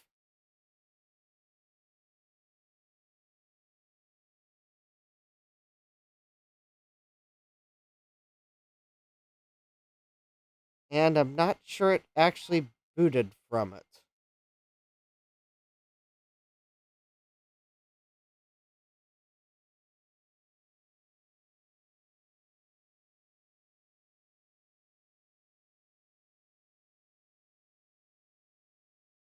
Oh. Alright, let's see if we can install this update now. Now that I restarted, maybe it will see that I'm running System 7.1 on that hard drive.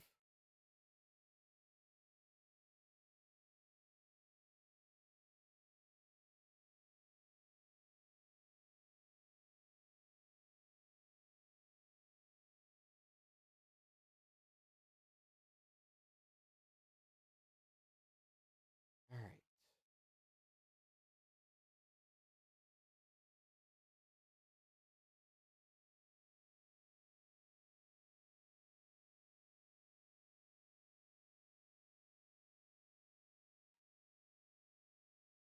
Alright.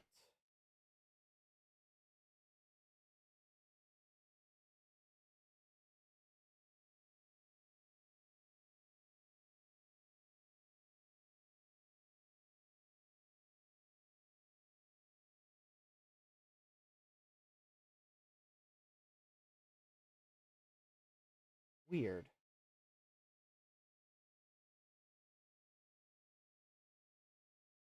I don't. Did it actually boot from the hard drive? I don't think it did. No, it did not.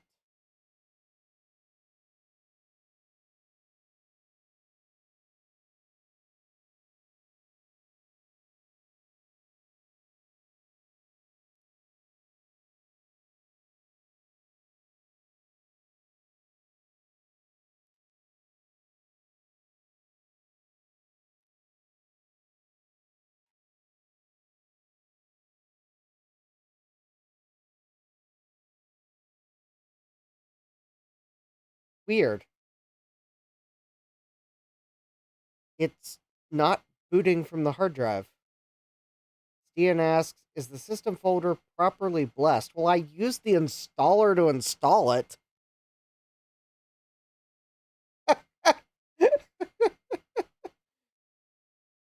I guess Apple's installer might have not blessed the system folder. That could explain it. Let's go check the disk.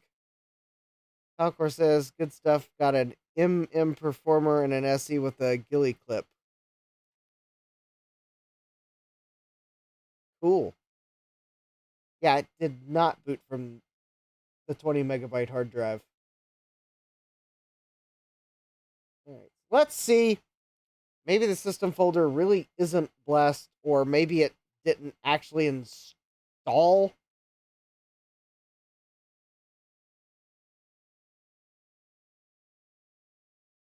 Well, this might explain why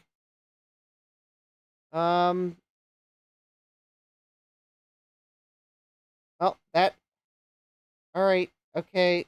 Okay. Yes, that's nice. I don't need all these windows now. Go away. Did it even install a complete system?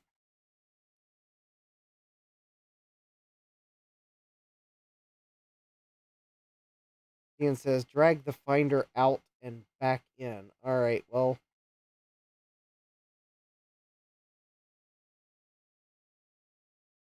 All right, so.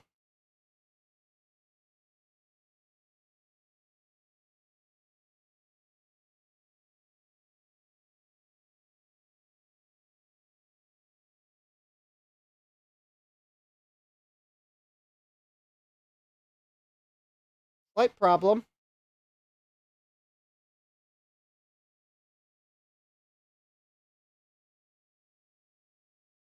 Uh, it did not install a Finder.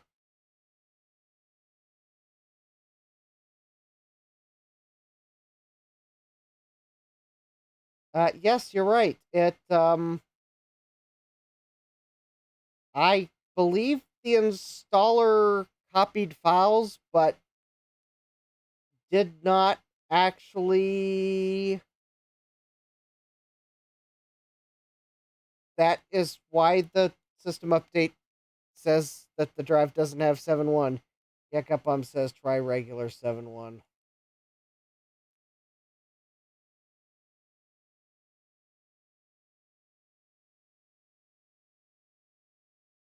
All right.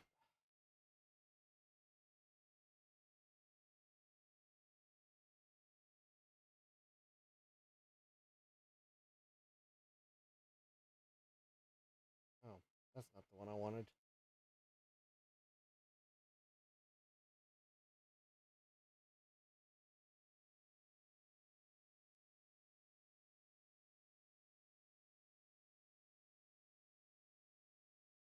All right. But System 7.1 is supposed to be.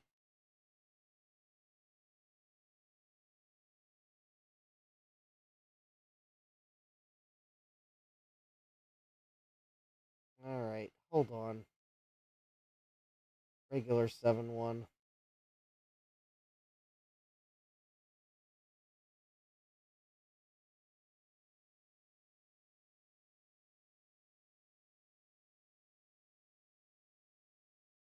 Yes, I could erase the disk. I guess that would probably be the best thing to do so that we don't fragment. Oh, um, that was weird. Hi, Mr. Tech Gadget, welcome. Uh, no, we can't. Well, I just tried erasing the disk and it failed.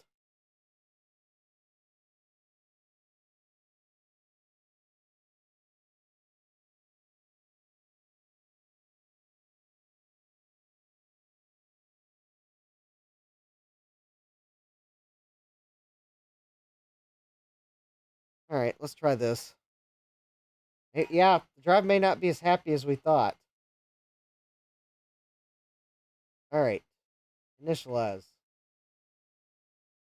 Init.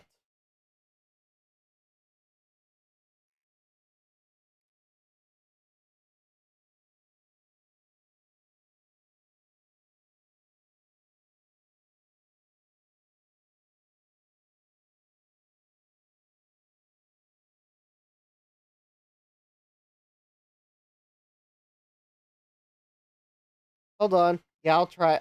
Hold on. I'm going to do something else first. I think what I'm about to do will reinstall the driver, so I'm not going to update.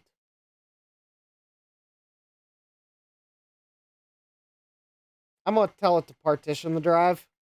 I'm wondering if SCSI Director did something weird when it partitioned it. If I tell it to partition it, it's going to reinstall the driver. In hindsight, I should have probably just repartitioned it instead of initializing it.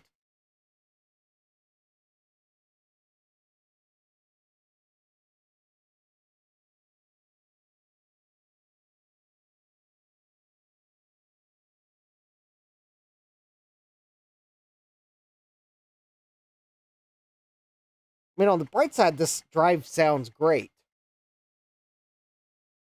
Cue catastrophic head crash.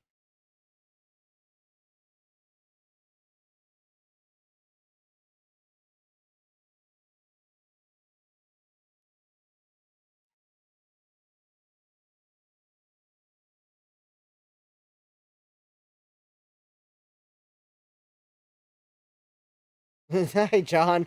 John says, the fun of a Mac SE. Waiting.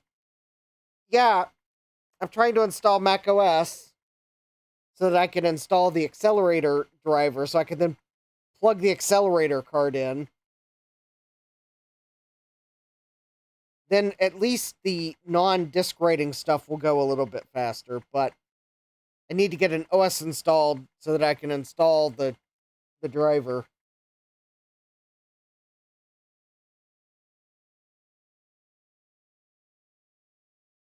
I mean, I guess the way I've got it booted, I could go over there, grab the accelerator, shut down, plug it in, and restart, but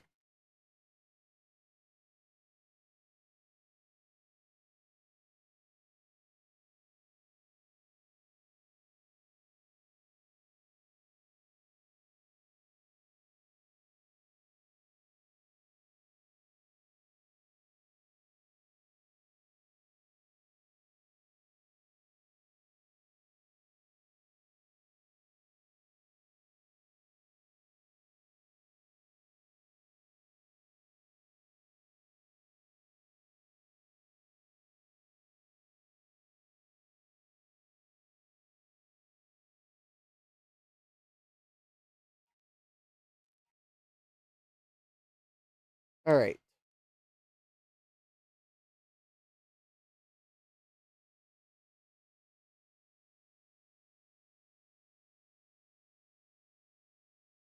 Yeah, should have probably done this number. Partition.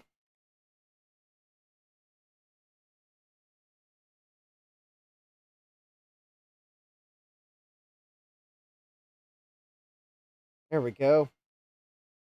AUX. Just kidding. Maximum Macintosh.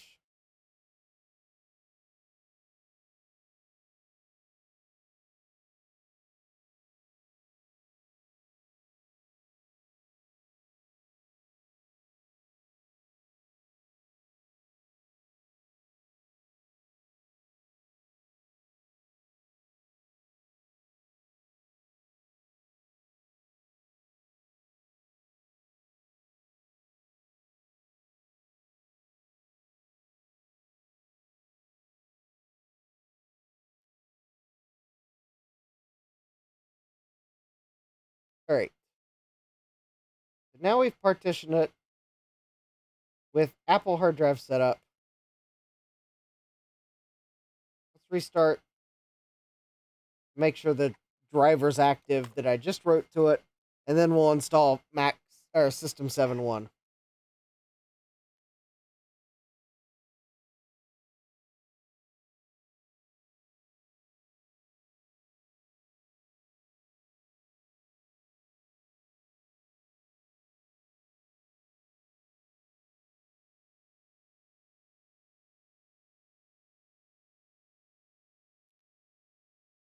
plain System 7.1, none of the Pro funky business, which hopefully will give us a nice lean, mean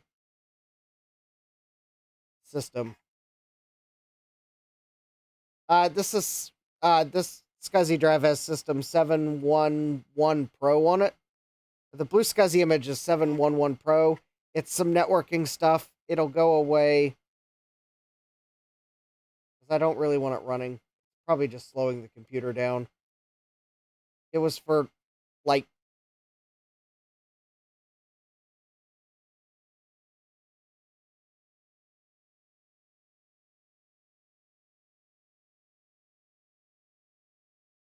yeah, it was for some, like, networking type deal where you could, like, set where you're at or unlock your keychain. I don't really know exactly the full details because I've not ever really used those features.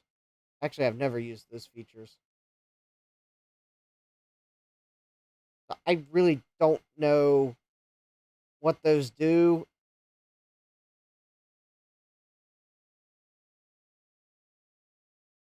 Other than take up menu bar space. I'm sure if you were on a network with other users and were wanting a Macintosh experience that gave you some of the features that NT would give you, then or even maybe like Teams would give you the I'm at.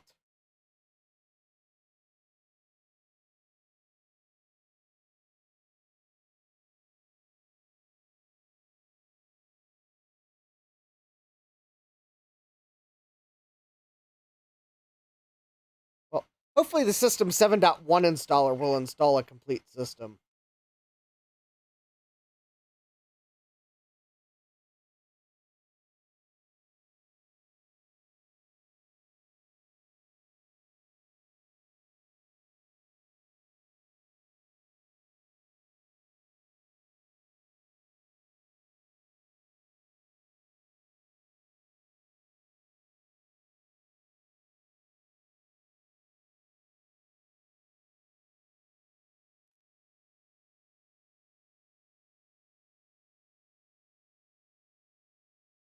I'm just mounting all the disks so that I don't have, well, because actually using disk images, you pretty much have to mount them all. Because once the installer's running, you can't go mount another one. Capcom says, yeah, and you can make it lean by selecting System for Macintosh SE and it will do it right. Yeah. Alright, I made a mistake.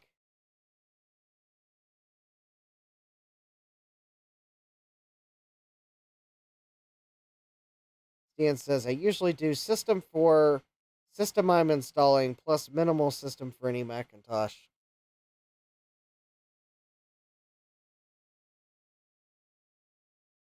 Well, this disk is going inside of the SE, so it's not really going to move around, but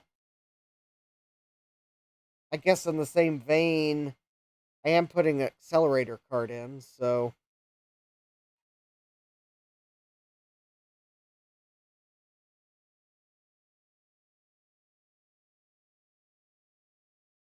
all right.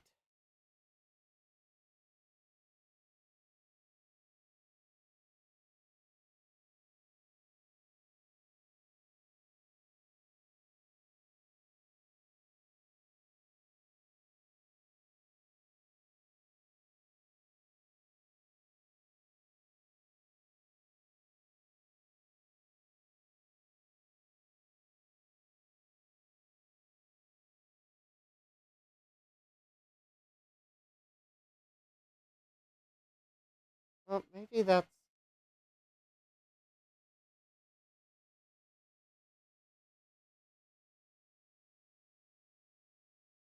I'm trying to think. Do I need to install any?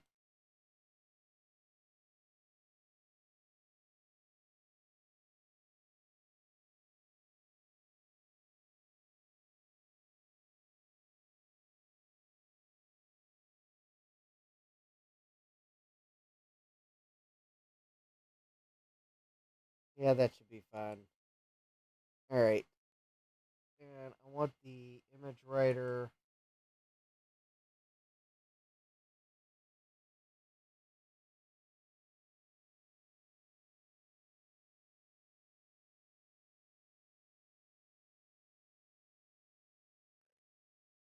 File sharing. Here we go. File sharing. I don't think I need Ether Talk or Token Talk.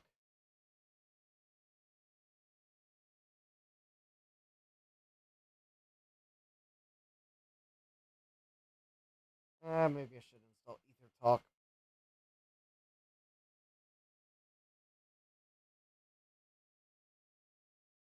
All right. I don't have a network card, but there's always the Blue Scuzzy route.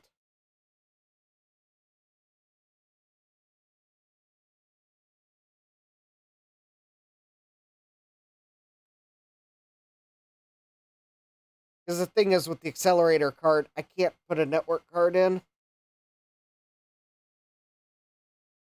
A Gupom says, yeah, Ether Talk is good for that, too. Okay, good thing I clicked it. Yeah, the accelerator card, I can't put another PDS card in, so I'll have to use Blue Scuzzy for networking.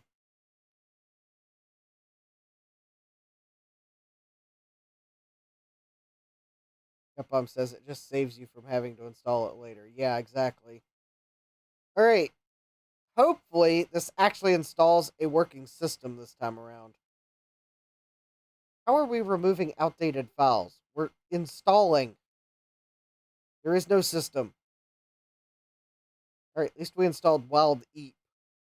Because I'm pretty sure that was missing too.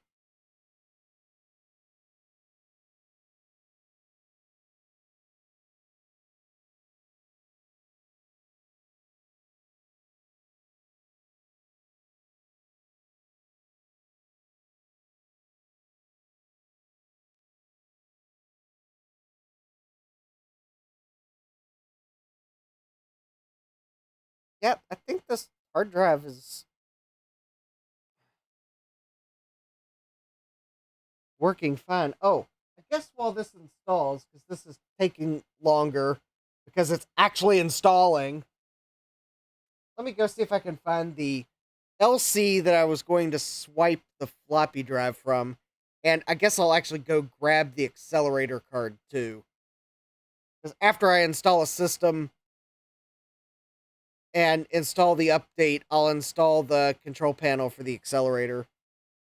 And then anything else we install, we can do it with the accelerator in. All right. LC accelerator card. Might as well take my LC2 and put it somewhere where it's not as precariously perched.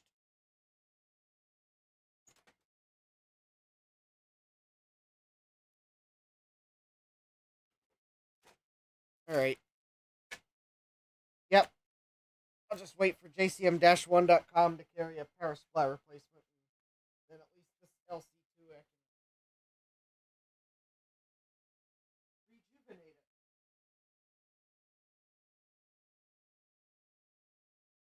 Probably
All right.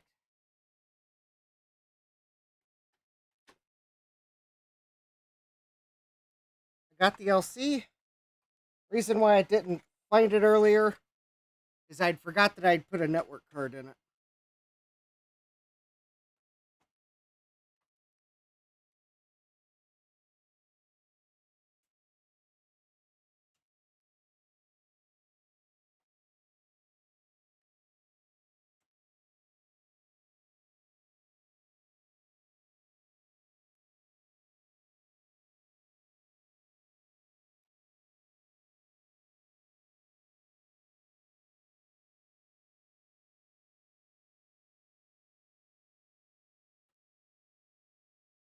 All right. Floppy drive acquired.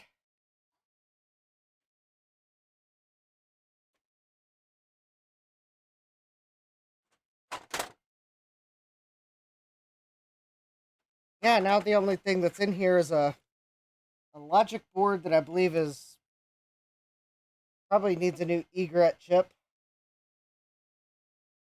And a Blue SCSI V1 that will be changed out for a Blue SCSI V2 if I ever get this LC fixed. Granted, I think I have a spare LC2 logic board somewhere. That LC might get repaired by the magic of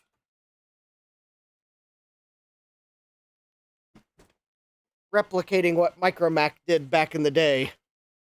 Sell you an LC2 to put in your LC, or sell you an LC2 logic board to put in your LC.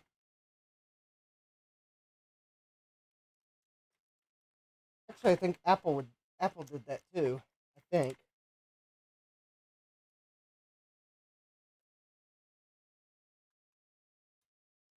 All right, so I'm going to swipe this floppy drive.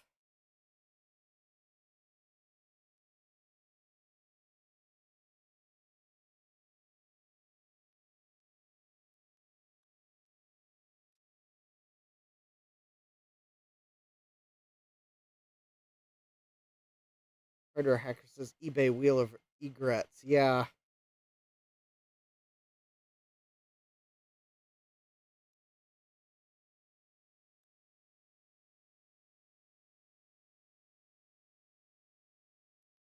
Yeah, the thing is, that's the LC logic board that I was trying to troubleshoot it, because Garth sent it to me and told me that it didn't always power up. And in an attempt to find the problem, I desoldered the egret chip. And when I went to go solder it back after finding nothing wrong with the logic board under the egret chip, well, I think someone in the chat pointed out, Justin, it looks like your egret chip is missing a leg. And well, by golly, they were right. My egret chip was missing a leg.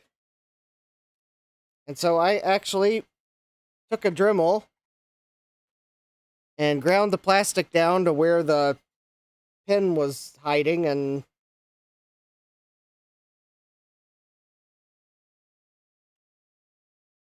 soldered a bodge wire. And apparently that worked for a while, but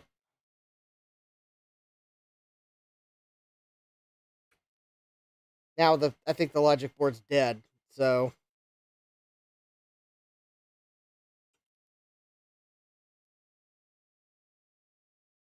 because I think I discovered that the power supply appeared to be dead because it didn't power up when I tried to turn it on. But it looks like I took that power supply and put another one in it. And I think that power supply,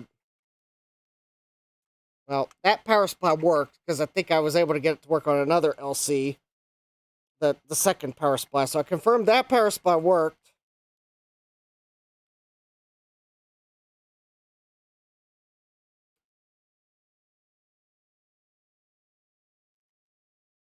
But yeah, I couldn't, yeah, I think the logic board's dead. Or it's probably the egret chip. I have a feeling whatever caused the first pin to fall off on the egret chip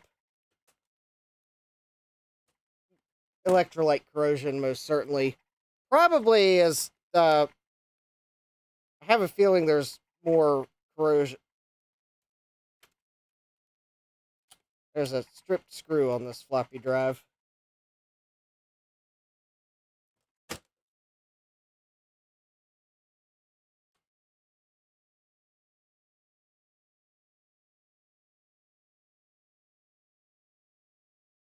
There we go. Ah, installation was successful. All right, so we got the rusty floppy drive out. Oh, it might actually clean up. It looks like the rust is limited to the outer edge of the drive, so that might actually clean up. But in the interest of time, I was just going to swap it out for... Yep, let's quit and verify. Yep. I think I may...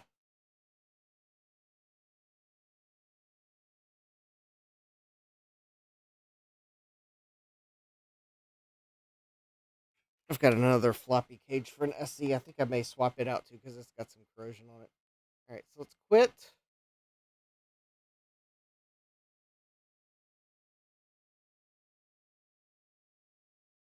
Close some windows so I can actually find the...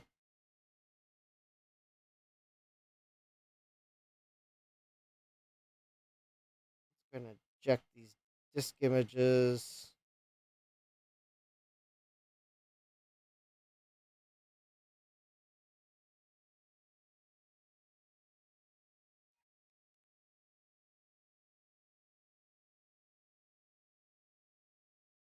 All right, that's more like it. All right, so let's go ahead and install the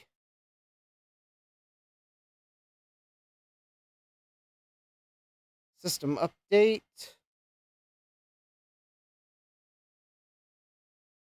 Oh. There we go. I think it's a duplicate copy, so we'll open the one that's not in the system 711. Yeah, but we'll go ahead and install the system update and then we'll boot from that.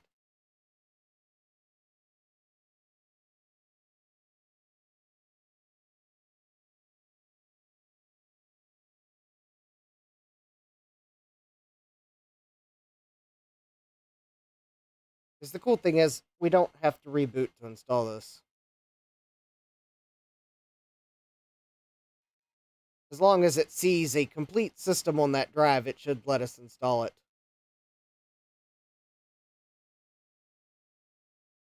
So it'll save us a reboot, basically.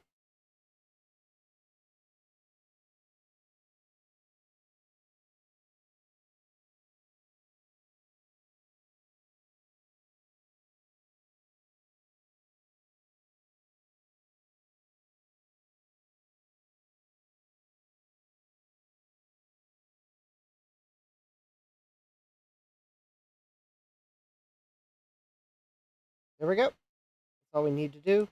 An easy install. All right, so while that installs,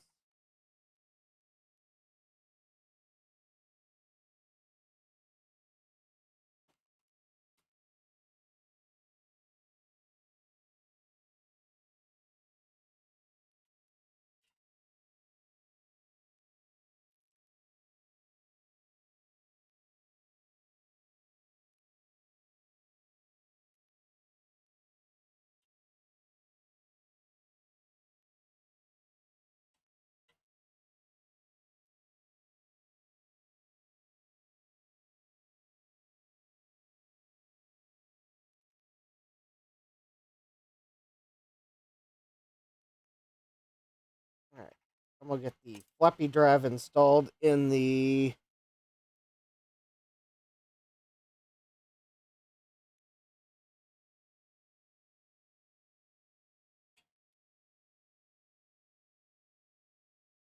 So I bought some spare metal pieces on eBay from that seller in Michigan.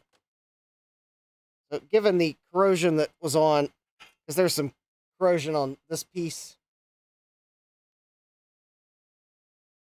I mean, not that there's not corrosion on the new one, but there's no rust on it. So I think if I can take a paper towel and some Windex and clean that off. No. Well, I could if I had a roll of paper towels. I will get that in a moment. Oh, I forgot to grab the accelerator card. Oh, let me go grab the accelerator card and a roll of paper towels. And then we'll clean that corrosion.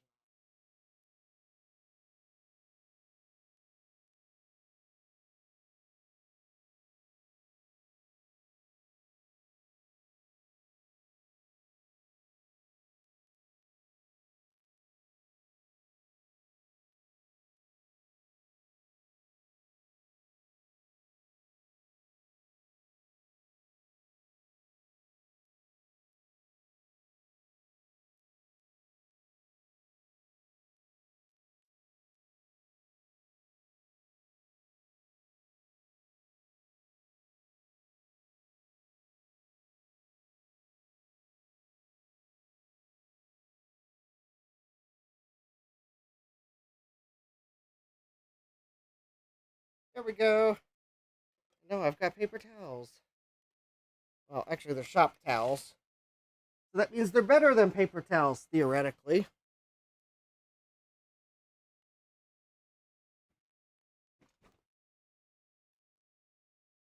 All right. And last but not least,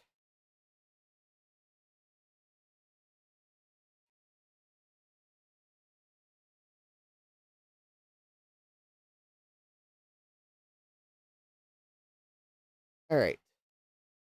One more thing. Let's open up the Open Retro SCSI system folder.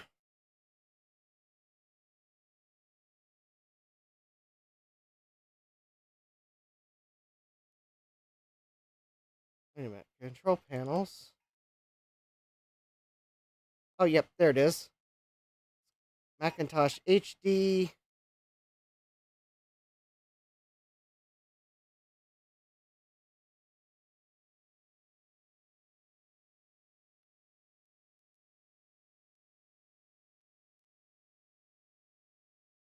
Hi, Bruce. Welcome.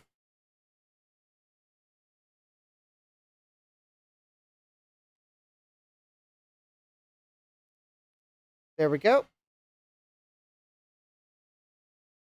Now we got the control panel on that drive. So let's Macintosh HD and restart. Hi, Jack. Welcome.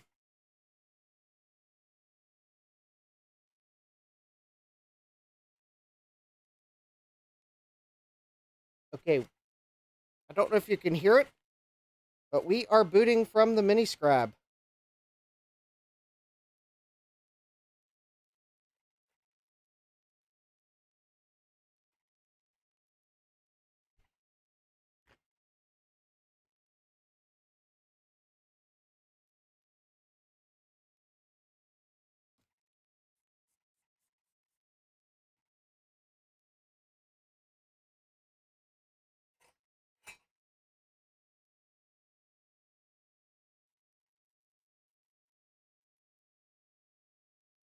I'm cleaning up my metal piece here. I just want to clean the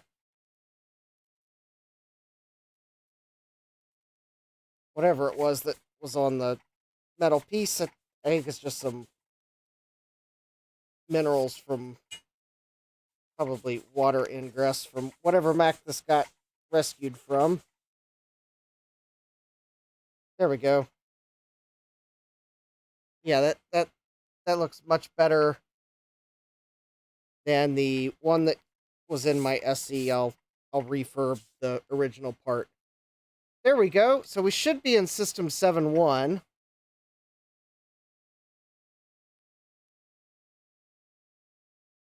There we go. All right.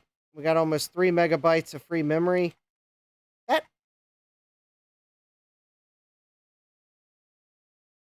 okay, I'm not sure. Oh, never mind. I was about to say, why did it install the PowerBook control panel?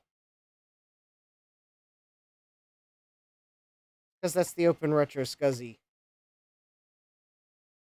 All right, so let's copy a few necessities onto this hard drive.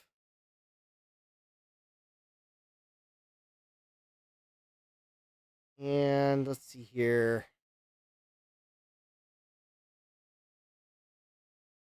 That's not, I didn't want to copy that. Let me see here.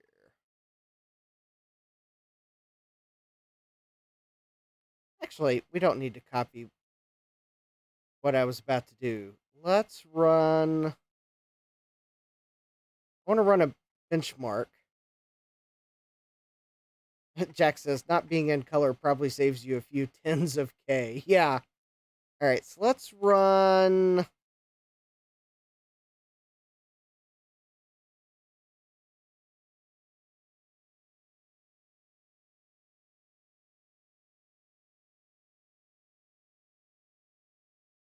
Speedometer.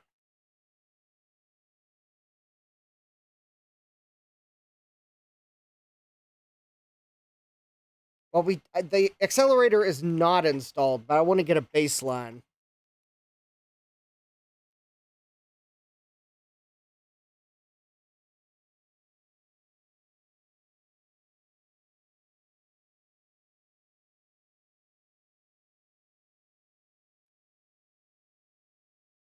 There we go. Mac SE 68,000, no FPU, no MMU.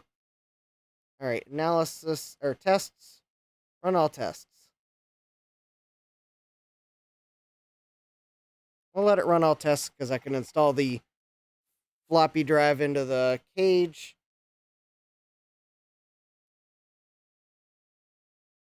So yeah, I'm oh, choose which drive to test.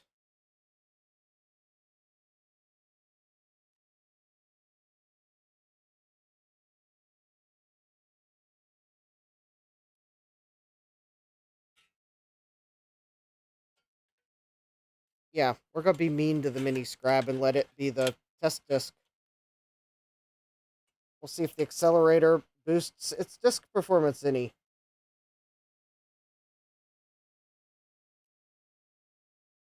And just when we thought this mini scrab was was donezo, it decided to cooperate.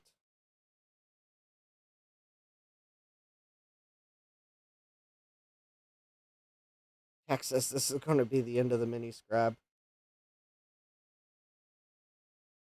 Well, I mean, I'll set up a.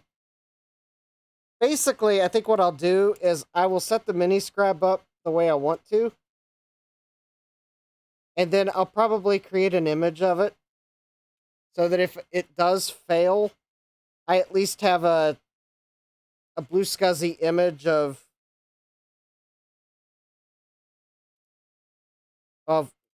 what I had on it. All whopping 20 megabytes.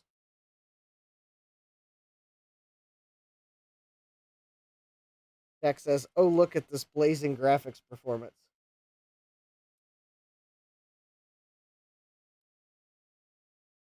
Yeah, this graphics performance is, oh yeah, flashing warning.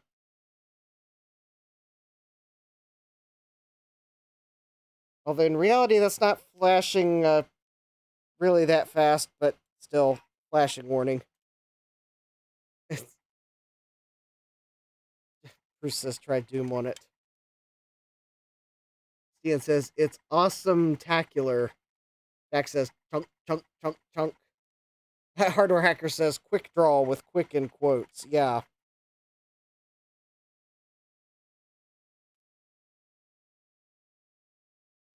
Well, I mean, compared to PCs, which the only video routines they had were BIOS routines, which weren't spectacular. I mean, the Mac had quick draw.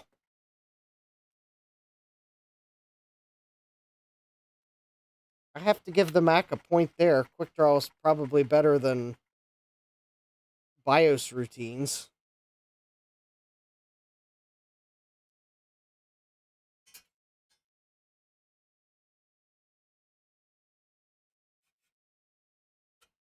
All right, so let's.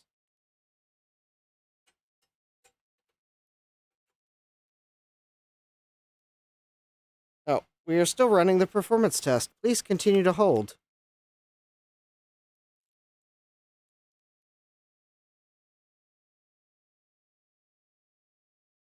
All right, those are the.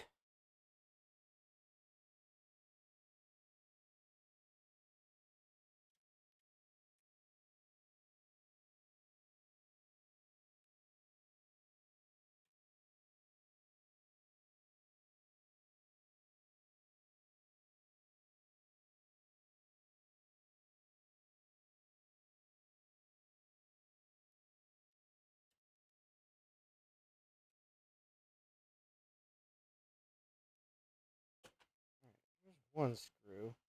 All right, somewhere I've got another screw for the drive carrier. So I've got the floppy drive from the LC installed, and those are the hard drives. Those are the screws for the hard drive. This is the cable for the floppy drive.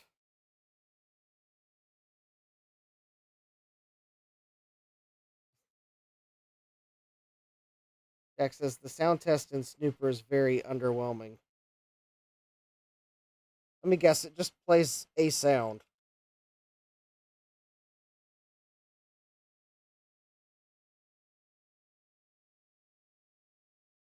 Let me really guess, it just plays So Sue Me, and then that's the sound test.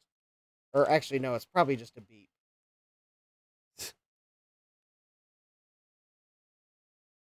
Um, we're still on the K Whetstones test. Will this benchmark even finish tonight? Well, stay tuned for the stunning conclusion next week.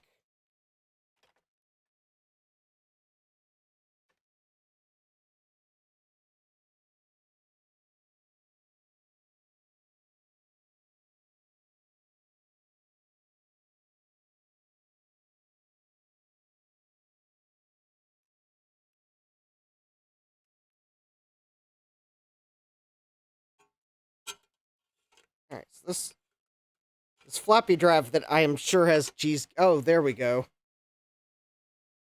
It's slower than a Mac Classic. That's pathetic.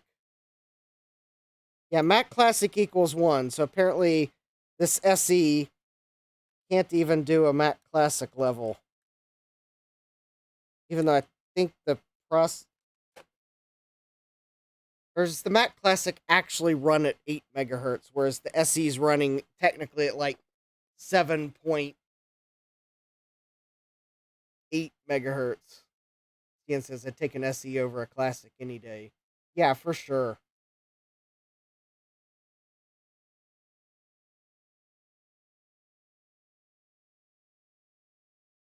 All right, let me see if I can find the other screw for the drive cage.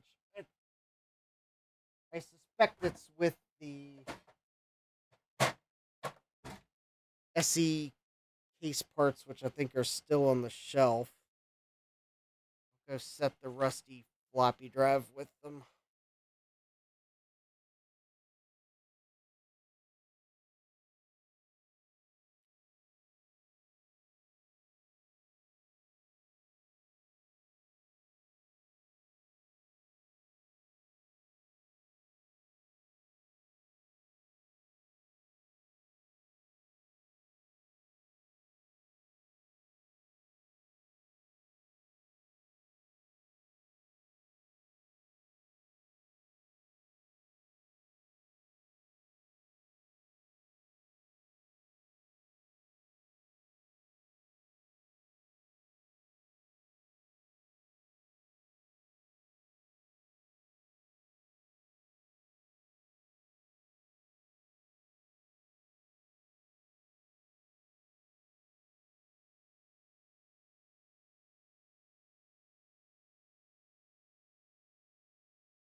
think I know where the screw I'm looking for is.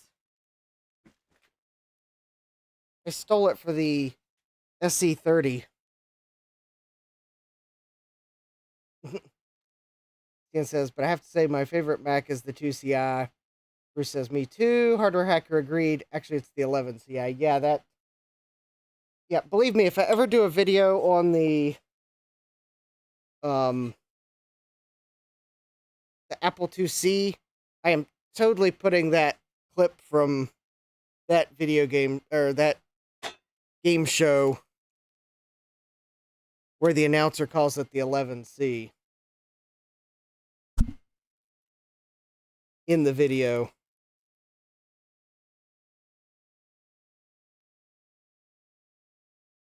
Yeah, the reason I can't find the screw is I stole it for the SE30. Because I bought this bracket on eBay, and I think my SE30 had one screw.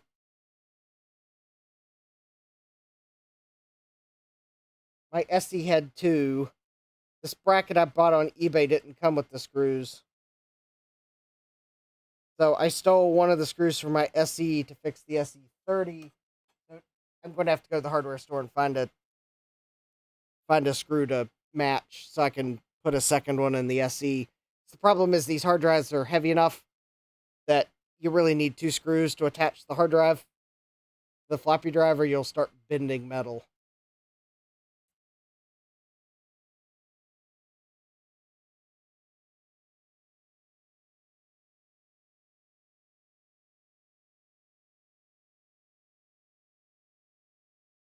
Hi, Sean Francois. Welcome. You need screws when you have duct tape. Heavy hard drives with lots of mass that will start bending metal brackets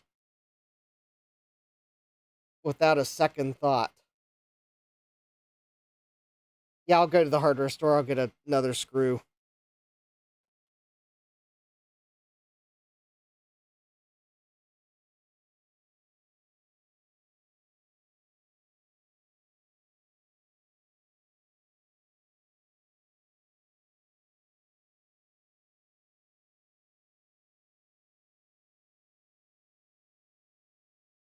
Assuming I'm not missing, actually, you know,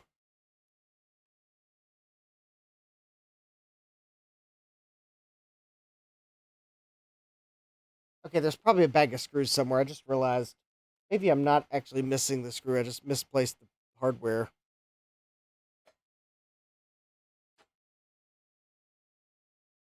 Or it's with the SE.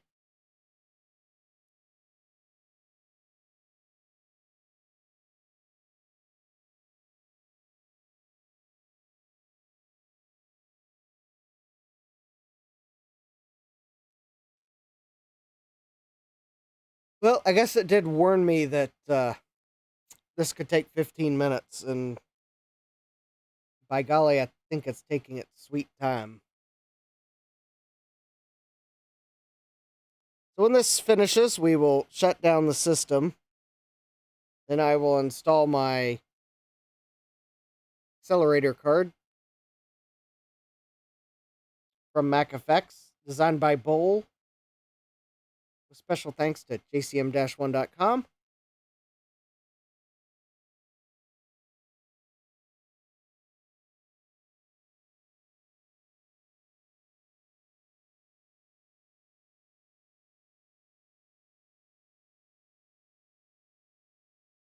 And yeah, if anyone's wondering, I just bought the standard version.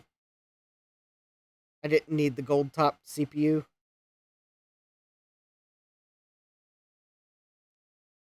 Actually, I'll make myself bigger for a moment.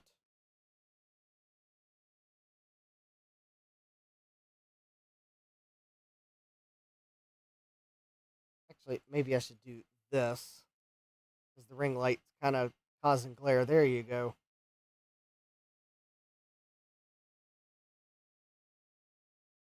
So I think the CPU runs, I think, at twice the bus speed.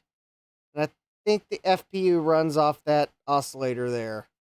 We'll see what speedometer says about the speed. All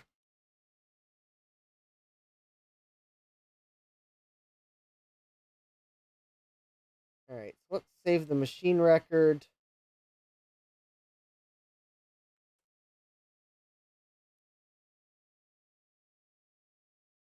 We'll save it on Macintosh hard drive. Create a new one. And we'll call it machine records. All right. And we'll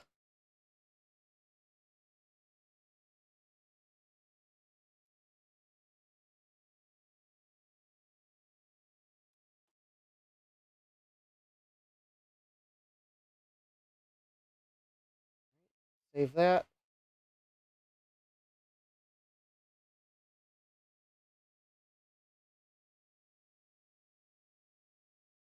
So this machine compared to oh whatever. All right. Let's shut down.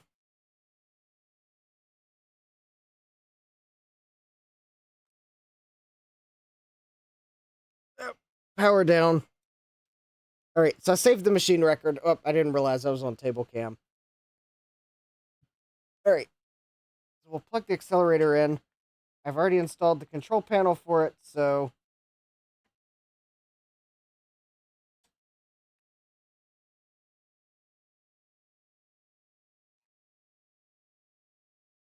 now the thing is, I don't think we'll see a difference in boot until the control panel loads.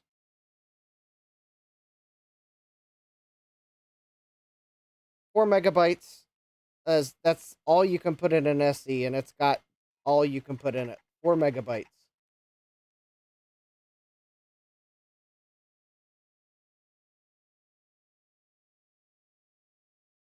Jack says, my favorite memory of System 7 was actually installing the System 7.5 upgrade from like 20 high-density floppy disks.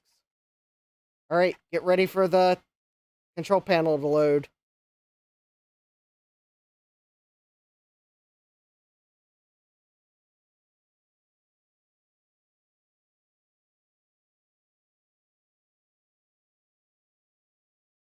Should load here momentarily.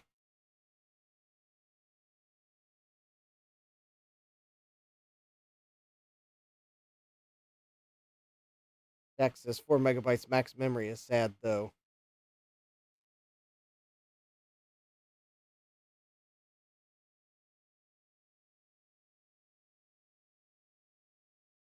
All right, any moment now.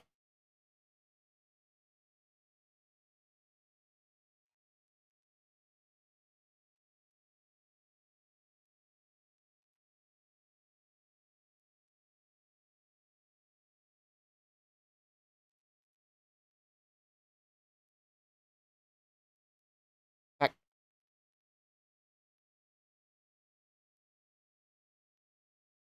Jack says, and actually, I didn't know until just recently that despite the LC's infamous 10 megabyte RAM limit, the Macintosh TV actually had a lower limit of only 8 megabytes.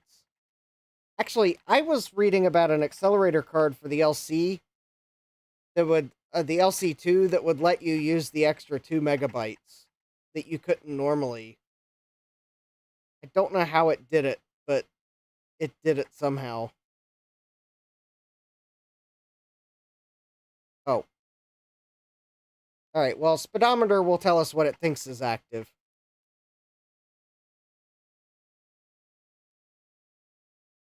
Yes, the Macintosh TV was weird. Apple didn't even bother to put a black CD-ROM drive in it. Alright. 68030, 68882. I got an MMU. Alright, so I'm going to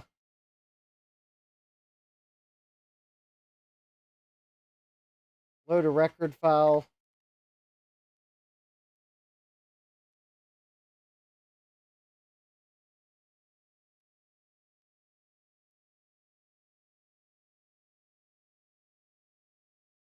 Alright. This machine compared to stock.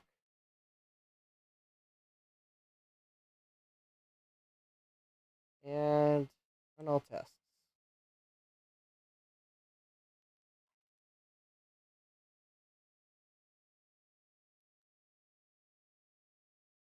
So there we go. And we're off. We'll see how much faster this is. It definitely feels snappier now that the accelerator is running. Jack says, interesting. I thought that maybe the address lines were not present on the LC2 to allow it to access more than 10 megabytes. Oh, it's the chipset. The ASIC on the LC and LC2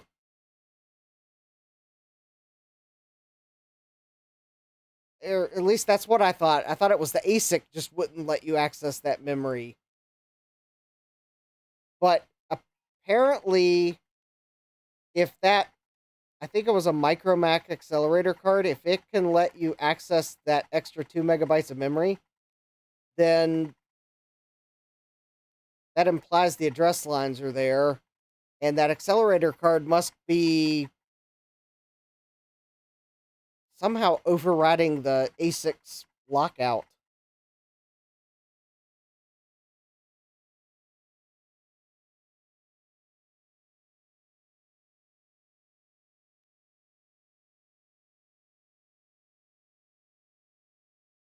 Look at that. CPU a 3.288, graphics of 1.834.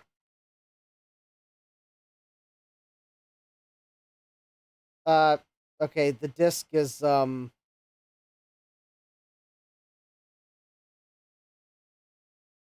nothing to write home about. The math score,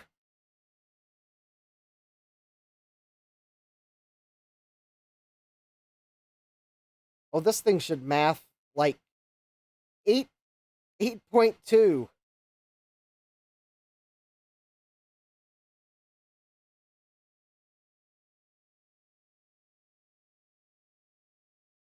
Wow. K Whetstones 16.7. I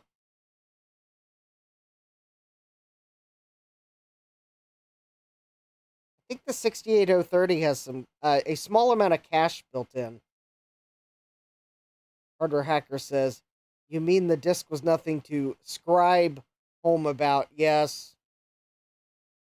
Yes, I should have said that. And I missed the opportunity. Thank you for making sure that the opportunity was not completely missed. Dry stones. Oh, whetstones, I think, is floating point. Dry stones, I think, is CPU.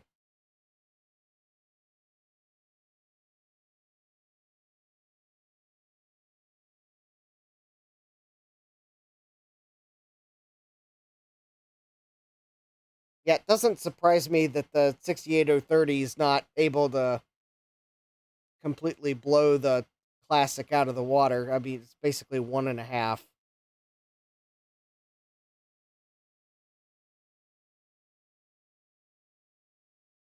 But again, I think if you were buying this back in the day, I don't think this upgrade was like horribly expensive. Or at least some of these weren't by that point. I guess it probably depends on when you sprung for it, but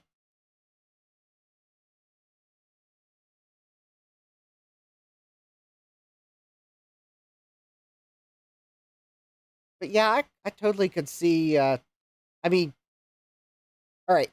So my only complaint is it's slower to boot the Mac with the accelerator installed because of whatever it has to do when it initializes the accelerator card.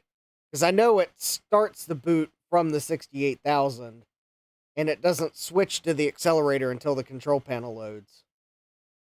Mr. Tech Gadget says everything was horribly expensive. Wow, look at that.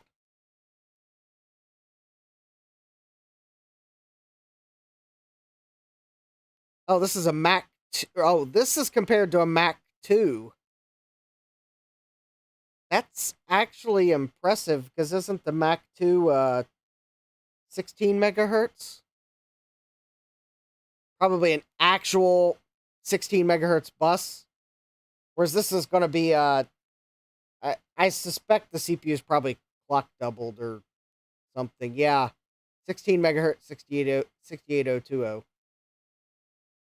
Ah, welcome, lazy bite boy.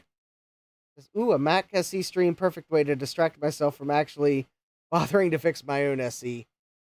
So yeah, we're just doing a little comparison of the Mac Effects accelerator.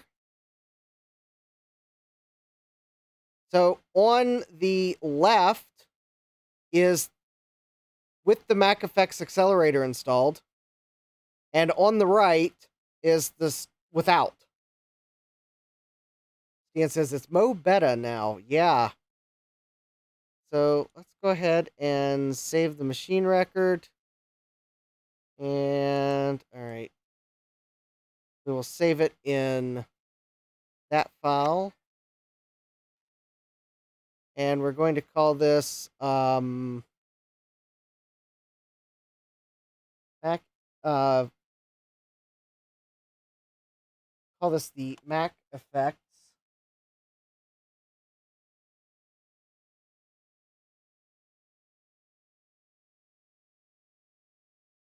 actually no, it's the Performer Mac SE FDHD with Performer.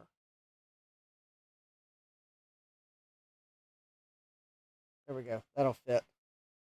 If I put Mac Effects, it wouldn't have fit.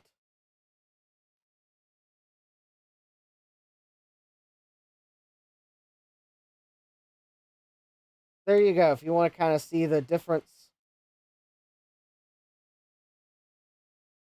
depending on what you were doing. Stan says you may be able to open Microsoft Excel.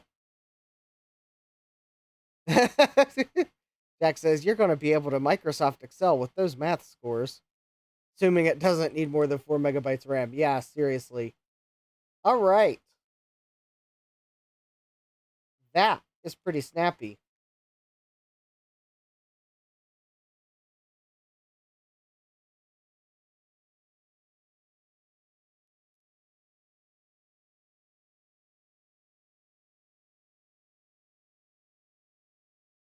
Okay, I can.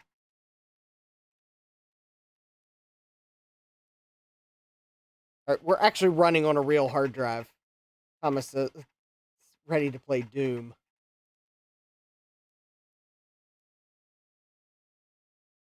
Dave says that's like the hold on. Dave said that's like the Applied Engineering Transwarp Accelerator in my SE I got from Eric last VCF Midwest back in the day. That almost cost more than the SE. Ian says, I love how About This Macintosh shows 2 floppy drives even though you have an internal hard drive. Yeah. There is not a second floppy connected.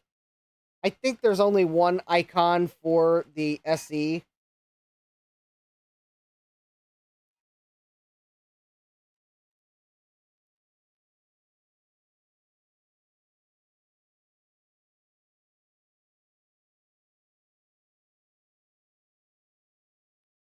Okay. The startup animation is cool, but it adds time to the boot that's already longer because you start booting from the 68,000 and then it has to initialize the 68030 before it can actually continue booting. So also Doom won't run on an SE. I'm pretty sure it requires color quick draw.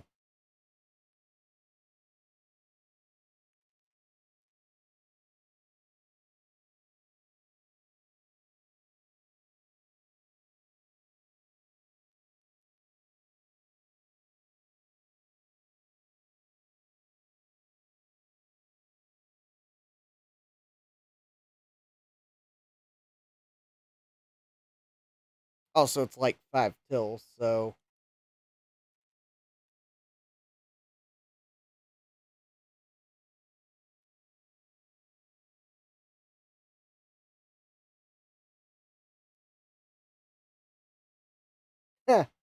not enough memory.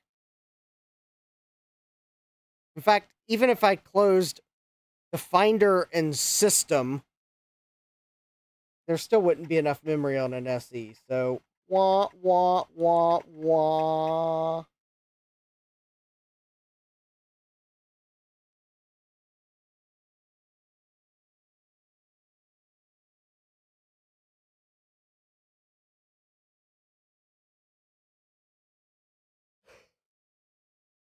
Jack says try changing its memory allocation.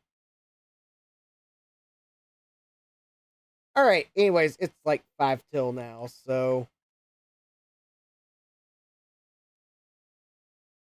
I think I'm going to take this. Oh, actually, there is something I should do probably.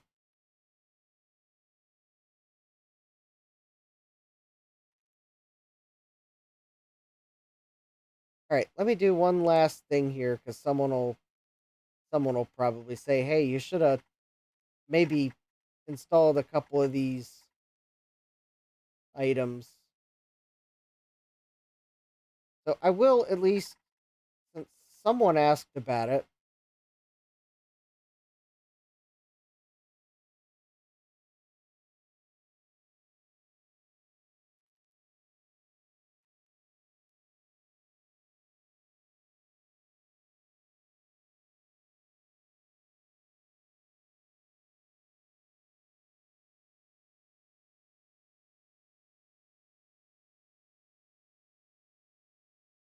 There, I think that's good.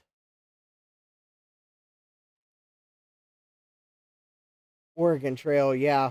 We'll play games another night, but at least we'll. Oh, maybe the restart. The restart definitely felt pretty snappy. Although I guess it doesn't run the memory test on a restart.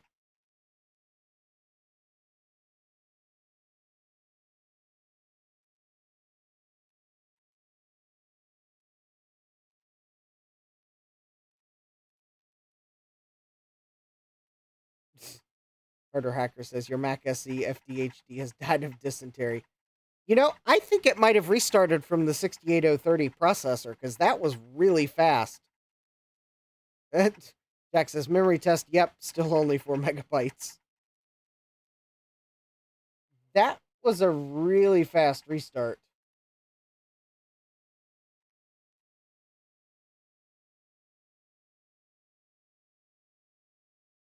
I think that might have restarted from the 68030.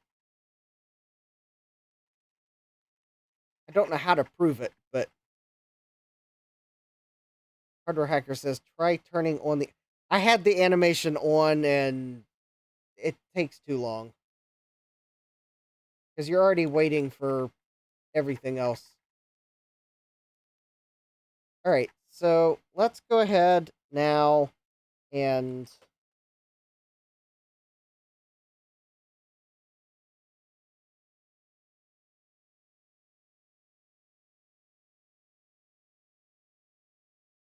so now if I start a program that's going to actually show the clock.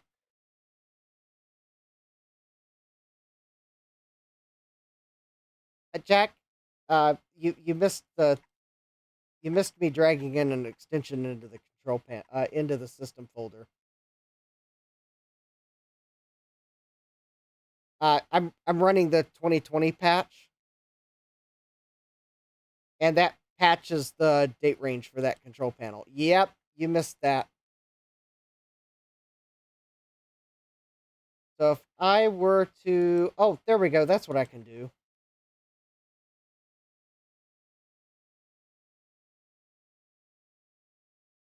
Um, New folder.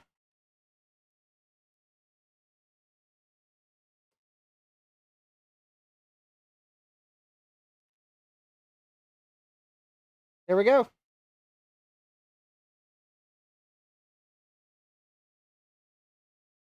September 4th, 2025.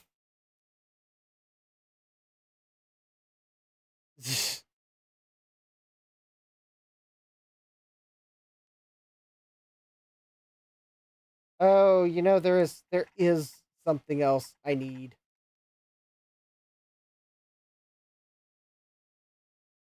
There is something missing here.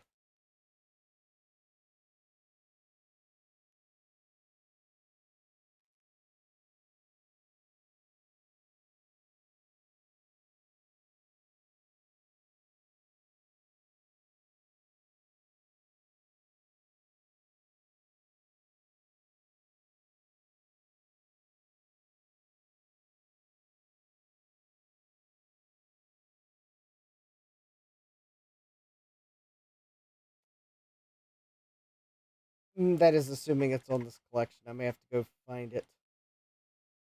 Da, da, da, da. All right, I guess I'll have to go download it from the garden.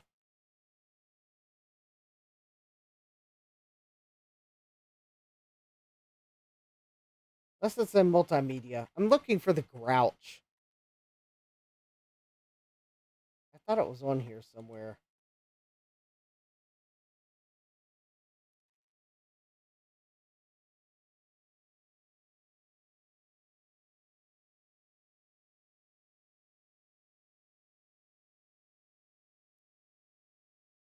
Not sure I would exactly call it a game.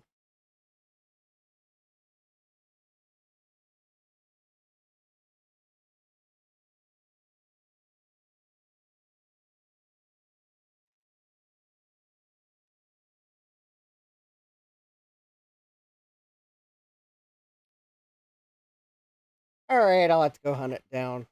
Oh, wait, that was no, it's not in installers and stuff. Nope, that'd be too easy. I can tell you though, this accelerator is making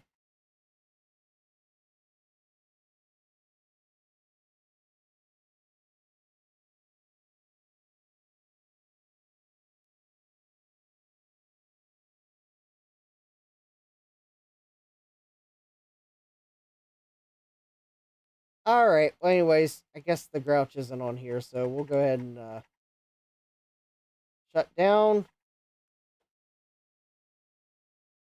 and power off our Macintosh. All right, so there we go. We have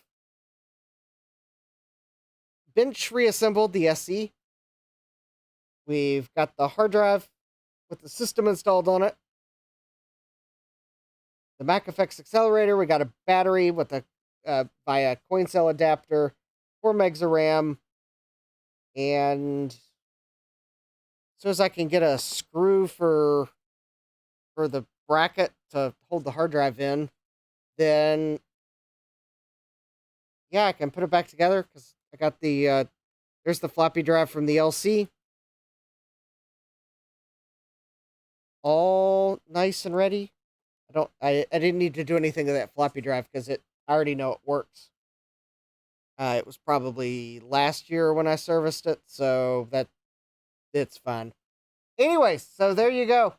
And we ran some benchmarks to confirm that the Mac FX accelerator actually does add a nice speed boost.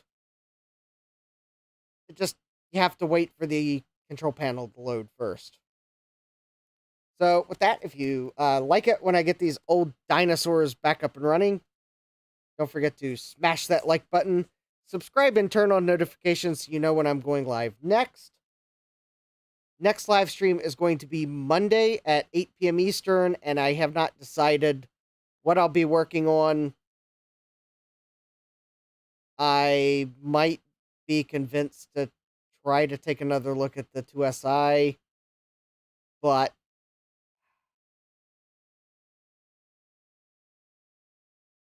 yeah, we'll see. Stian says today was really enjoyable. Anyways, yeah, subscribe and turn on notifications so you know when I go live next. But yes, Monday, 8 p.m., Thursday, 9 p.m.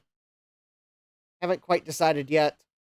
Dave, I am going to the DC area meetup on Sunday.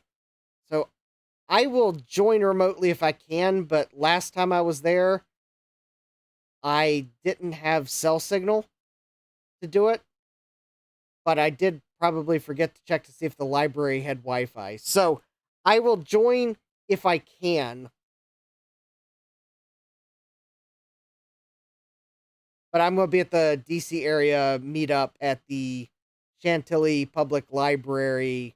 It'll be from like, I think 1:30 to 5. So, yeah, if I can join for a little bit, I will. But if not, I'll be there. So, and then yep. Anyways, let's see here. So with that, oh yeah, I guess, and if you're watching this live stream after the fact, or I guess now in the chat as I close the live stream out, if there's anything that you think is like a quintessential game to play on an SE that is not going to be affected by having an accelerator card installed, I mean, I guess even if it is, you can turn off the accelerator. But anyways, leave a comment. That'd be great. Games that are fun and not huge are preferred because I only have a 20 megabyte hard drive. And I think 4 megabytes is used by the system. Hardware Hacker says Doom, just kidding. But anyways, with that, because it is past midnight, I think it's time to end the stream because both Dinosaur and I need our sleep. Oregon Trail, duly noted. So with that, I hope you all have a great rest of your evening. Thanks for joining, hanging out, being cool in the chat, putting up with slow benchmarks. And Jack says only games that fit on floppy disk, like Asteroids. Anyways, hope you have a great rest of your day. Take care and God bless. Computerized Start is brought to you by my awesome patrons on Patreon and by your tips and memberships on Ko-fi. These and other channel supporters make my live streams possible. You too can become a channel supporter with tiers starting at just $1. Don't forget to smash that like button. And if you've liked what you've seen, subscribe and turn on notifications so that you don't miss the next video or live stream. And as always, thank you for all your support. I hope to see you next time. And until then, take care.